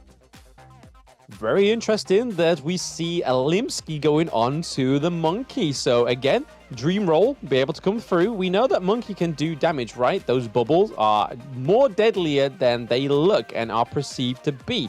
But it can also be quite a tanky hero in the jungle. But you can kind of see why he's gone for the Monkey, right? Mai Shiranui and the Elaine. If you went for 3 flashy heroes, it's kind of hard to see where your staple, your focal point is for your team, right? You could be everywhere and anywhere, but nowhere at the same time. Yeah, and I like it how you said that. Yes, I do agree with that. And I think it kind of rounds it out. Again, just being very tanky, right? Something that they kind of have. You have the damage dealers with everybody else. Shusuke as well as, a red QT in that mid lane. So you have the potential to just do a lot of damage. You need somebody to kind of just soak it up. And what better way with cuteness overload with the Menki here. Yeah, well, let's see how it plays into this third game. This could be Major Pride taking the 10k prize pool, but also taking that seat into the KC play-ins. If they play this third game, like they have over the past two. Last game was a little bit shaky for them. It was a nice comeback back MENA. But let's see how they do in this game 3 going forward. Yeah, and I think that there's going to be, I'm Dan needs to, he had a decent game with the Dune, but I think he really needs to step up in this one. Alimsky on the Menki, not the damage dealer, but more of like the tank and kind of initiator type. I think that with a different jungler style hero, I think I'm Dan will have probably a better time because of the fact that, again, he's probably going to be doing more damage. Yeah, I think it all really relies on here for I'm Danny's just maintaining that either a lead or kind of equalizing the difference between the levels and the gold, right? Because the past 2 games we've seen, Alimsky's always been ahead at some point in these games. Here comes the 2 whirlwinds coming through from the Loon, getting a lot of damage onto the Lady Sun, but is able to heal up thanks to the Ming. So it's not too much of a pressure, no need to really recall or play a little bit differently. Thanks to the Ming, able to get a lot of healing back there. Okay, and it's funny because they tend to put Travis in that, in the farm lane, so to speak, letting a body take that mid lane, just kind of maybe make some rotations with Giants. You have that movement speed buff as well, so maybe that's the whole logic behind this pick, to kind of just keep them moving and to just kind of maybe exude a little bit of pressure in almost all the lanes. I mean, they've got to try it runs right. Just give all the resources over to Abadi. And that's pretty much the only resource-heavy hero you have on the side of MENA right now. So, again, it plays well into it. We'll just see how they actually perform and if they can actually implement it properly. But Shizuki may be getting dived in on here. The Unruly Blade comes through. Yeah, coming through, but Shusuke sensed it, got out in time. There was going to be a gank attempt, again by Abadi and Giant just kind of rotating to that top lane. But if we're going to go back into the mid one, Abadi here had to commit the flash just to stay alive. The gank attempt was real. He could have potentially died, stayed alive, but now he has to play even a little bit more scared because he doesn't have that flash. Yeah, absolutely. But Ming keeping him alive is a good thing, but Mayin may not be alive for very long. Red QT is able to get out of there. A lot of heals comes through for the Mayin, which is great. We have the Suzuki getting the first blood. Death on Sunset claims 2 kills for the side of Major Pride. Taking a double kill onto the lane is going to be a worthy trade. Yeah, nice rotation there. Alimsky just setting it up with that nice Dream Roam, connecting onto 2, setting it up just so that Death at Sunset locks him down. Shusuke, again, the team is playing so well together. They're gelling, they're understanding the right time to be using skills and just like stacking stun on top of stun, just making it tough for MENA to really get anything going. Yeah, they've got quite a lot of slippery heroes on the side of Major Pride, right? They've got the Mao Shiranui, they've got the Elaine, they've also got the Dream Roll from the Monkey, but even more, Dolia getting a kill over to the side of Major Pride once more. This is looking like a brutal early game for the side of Major Pride. MENA really need to kind of just halt this aggressive tempo right now.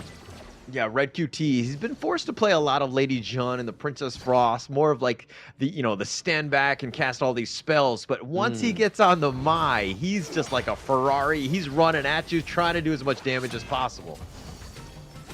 Yeah, we got the Scepter Reverberation coming through for the Mai Shiranui, so again, even more damage coming over for the side of Major Pride. Those first items are very crucial, especially when we get into the first neutral objective. We are seeing that I'm Dan is here with the Dune. A lot of damage already going onto the Tyrant. The Dream Roll coming through. It means that he's able to get back onto the reset. We see that Lady Jen was trying to get the Destructive Deluge onto the Tyrant, but wasn't able to actually claim it at all. Very quick with the smite was Major Pride.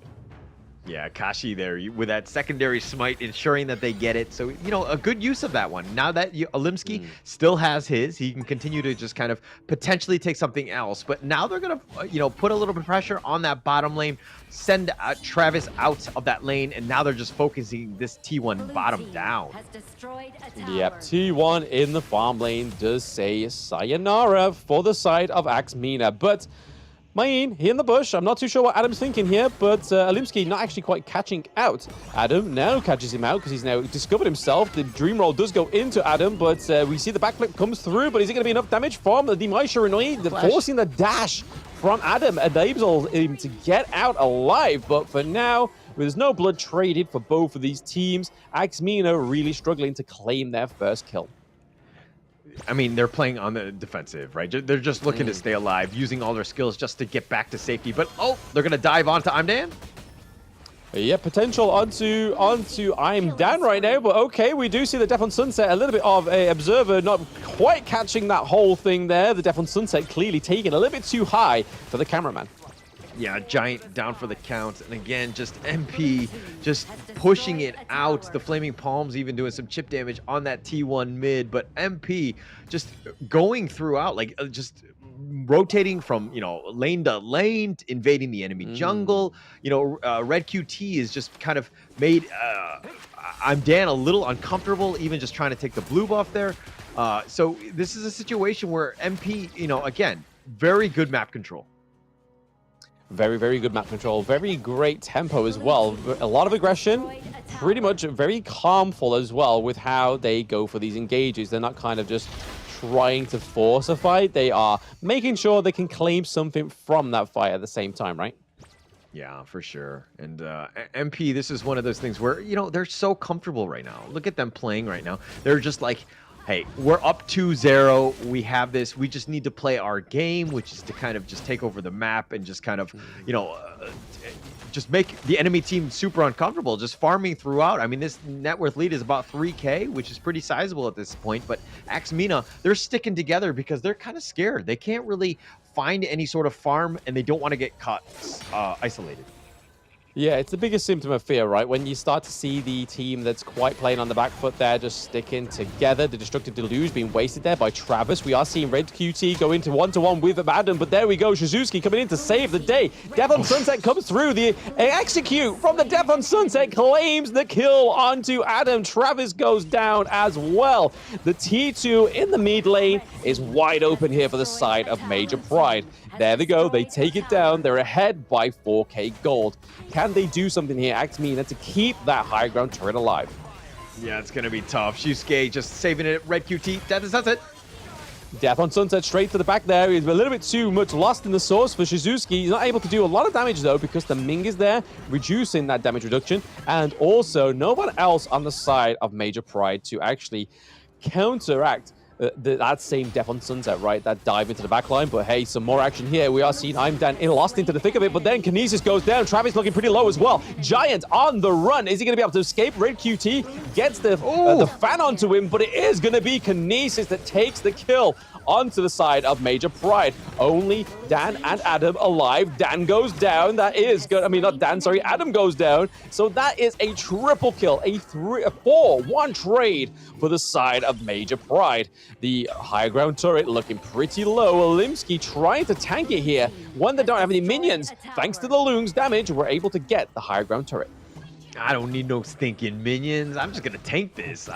I've got my lingering dream. I'm just going to tank this one. I'm just going to push this one out. But okay, Shusuke, his Death at Sunset literally lives up to the name, right? Every single time he casts that spell, he gets some sort of kill or an assist. He's always been up front. His Death at Sunsets have been perfect.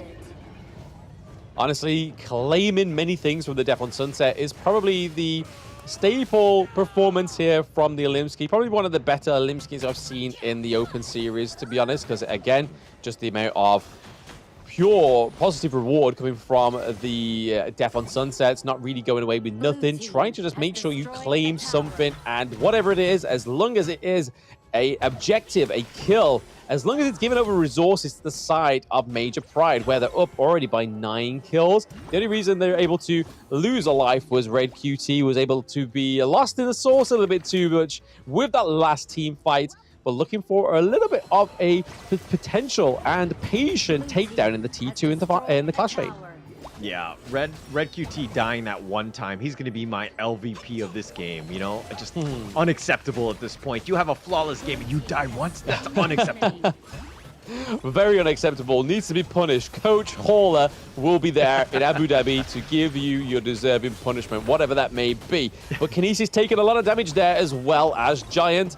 They're waiting for the minions to rock around for the higher ground turret into that clash lane. Now that it's wide open, and MENA are down by 1 member on the team. Bowdy trying to keep that turret alive, but there we go. Giant goes down. It is probably going to be the ending call here for the side of MENA. Major Pride are very heavy, very lost in the source right now. Double kill coming in for Kinesis as well. The dream roll comes through straight back onto Adam as well. We see that Dan is left alive with Travis. Is it going to be enough to claim the end of this game? Not quite just yet. Waiting for the minions is Major Pride. Yeah, we're just waiting it out. I mean, they're probably being a little bit more aggressive than they need to be in terms of closing this game out. But, you know, Kinesis was, you know, he does go down here, but he was finessing on them, going in, getting those kills, infinite vastness out of the tower, make sure that the base is not hitting him. Did stay alive for a bit, but he does fall in the end. But he's 6-1-3, man. 6-1-3, 8.9k gold against the Lady Sun on this other side, Albadi, which is basically 1 K difference right now. So again, that's a huge itemization difference. We can kind of see Red QT waiting in the bush there. We also have Alimsky waiting for the dream roll to come through, hoping for a crucial kill theft. Oh, we going to get it. Oh no, the ultimate shell comes through from the Lady Sun. They're able to claim the Tyrant, but that's not going to be enough. That is a double kill over to Red QT. I'm Dan is looking pretty much lost into the thick of it. They don't have the Destruction Deluge to actually claim any more kills or try and counter this engage onto their tank, but Major Pride are into the crystal. The minions are running around as well. They are down 3 members on the side of MENA. Is this going to be it? The dream roll comes through. That is going to be Dan standing alive. He is the last thing between Major Pride. There is a little bit of a pause, but wait a minute. That is only going to prolong the inevitable right now. Major Pride are your grand finalists within the EMEA finals. Wow. Major Pride taking it to the enemy team of MENA 3-0. A little, you know, bad sportsmanship, I would say, by MENA with that pause in the end.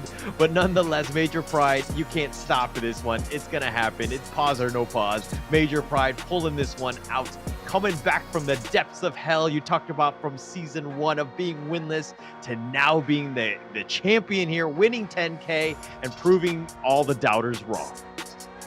Absolutely. I mean, it's a great story, right? The fact that they were struggling to begin with in season 1, they were a team from a different mobile game, but that didn't stop them proving themselves in Honor of Kings. And here you are, the champions of the 2024 Honor of Kings Open Series Split 2 is Major Pride, hailing from Eastern Europe. So at least getting a little bit of a representation for Europe as a continent, and we are getting into the KC play-ins. That is where Major Pride are going to be meeting up against Team Vitality and Virtus Pro. That is the next step for Major Pride. Yeah, and they're looking very strong. I think that they can pat themselves on the back, but again, the work is not done here. We need to just kind of build off of that. We need to ensure that, you know, Major Pride can kind of continue. They looked very strong in that grand finals. We hope to see more of them because, again, even when it looks to the draft, it was hard to find the right bands against them. They're very flexible with their picks, and their synergy is really on point. Yeah, it paints a little bit of a different picture, well, at least a proposed picture that I had in my mind about Major Pride going into this tournament. I really hope that they just didn't have just 1 or 2 staple picks, right? But really showing, going into this Open Series Split 2 Grand Final, that they have way much more within their roster. The amount that this team must be scrimming, must be playing to get to this point and actually improve so much over a short span of time, right? Is actually absolutely like commendable. But looking at those stats here, we see that the damage dealt for Kinesis, 27.9k. We see that the 26.6% as well for Red QT, and then Shizuki as well, claiming so many victims with that Death on Sunset hauler. Was phenomenal. Yeah, phenomenal. And the damage was spread throughout. This is a team. There's no Iron team on this one, and you're seeing why. I mean, they were just able to play this one out. I mean, look at the gold graph, just completely just in their favor. Major Pride playing it out, looking to close the game out, and they do. They're a very strong team at this point.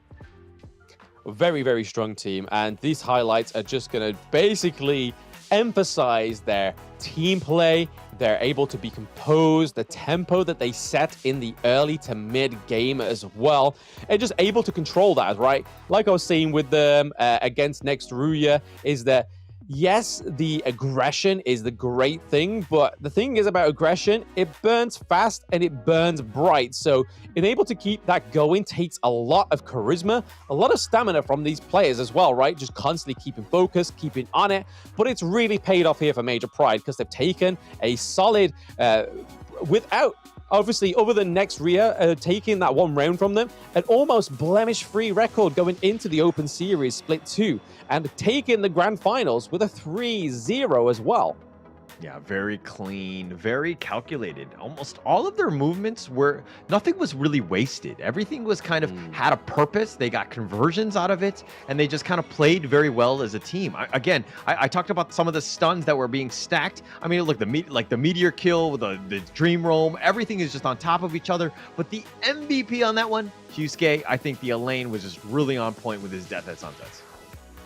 Yeah, Shizuki finally getting that MVP for himself. I think the only person we get to see on the MVP is Alimsky, I believe so. But hey, if you're able to prop up your team like this and still do a great performance, not quite get the MVP, it just really shows what you need to do to deserve that MVP reward at the end of the matches. But again, like you said there, Hauler, Death on Sunset, the accuracy, the takedown, the outcomes they got from that one hero was huge.